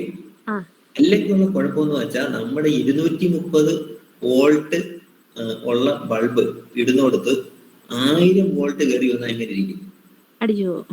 അടിച്ചു പോകും, ബൾബ് അടിച്ചു പോകും. അതായത് ശരിയായ ഊർജം നമ്മളിലേക്ക് ദൈവിക എനർജി കിട്ടണമെങ്കിൽ നമ്മൾ അത്ര ശുദ്ധരായിരിക്കണം. അപ്പൊ ശുദ്ധരാകുമ്പോൾ അതിന്റെ അർത്ഥം എന്തോന്നറിയാവോ? നമ്മുടെ ശരീരത്തെ ഞാൻ അന്ന് പറഞ്ഞ ഇട പിങ്കള സുഷുമ്ന ഈ നാഡികളെല്ലാം കറക്റ്റ് ആവും. ഈ മൂലാധാരം മുതൽ സ്വാധിഷ്ഠാനം വരെയുള്ള, മൂലാധാരം മുതൽ സഹസ്രാരം വരെയുള്ള ചക്രകൾ കറക്റ്റ് ആവും. പിന്നെ എനർജി സെന്റേഴ്സും കറക്റ്റ് ആവും. അപ്പോഴാണ് നമ്മളിലേക്ക് ആ ദൈവിക ഊർജം പൂർണ്ണമായിട്ട് കിട്ടും, നമുക്ക് പോയതിന്റെ റിസൾട്ട് ഉണ്ടാവും. മനസ്സിലായോ? അതിനാണ് 41 ദിവസം എടുക്കുന്നത്. പക്ഷെ ഇപ്പൊ എല്ലാവരും എടുക്കുന്നില്ല. അപ്പം അതിന്റെ റിസൾട്ട് പിടികിട്ടിയോ, എഫക്റ്റ് പിടികിട്ടിയോ? അങ്ങനെ തന്നെയാണ് ചെയ്യാറ്. അപ്പം ഇന്നത്തെ അതാ നിർത്താനാ. അതാ ശരി. ഇപ്പം സമയം. Okay, thank you sir. Okay, thank you. Good night sir. Good night sir.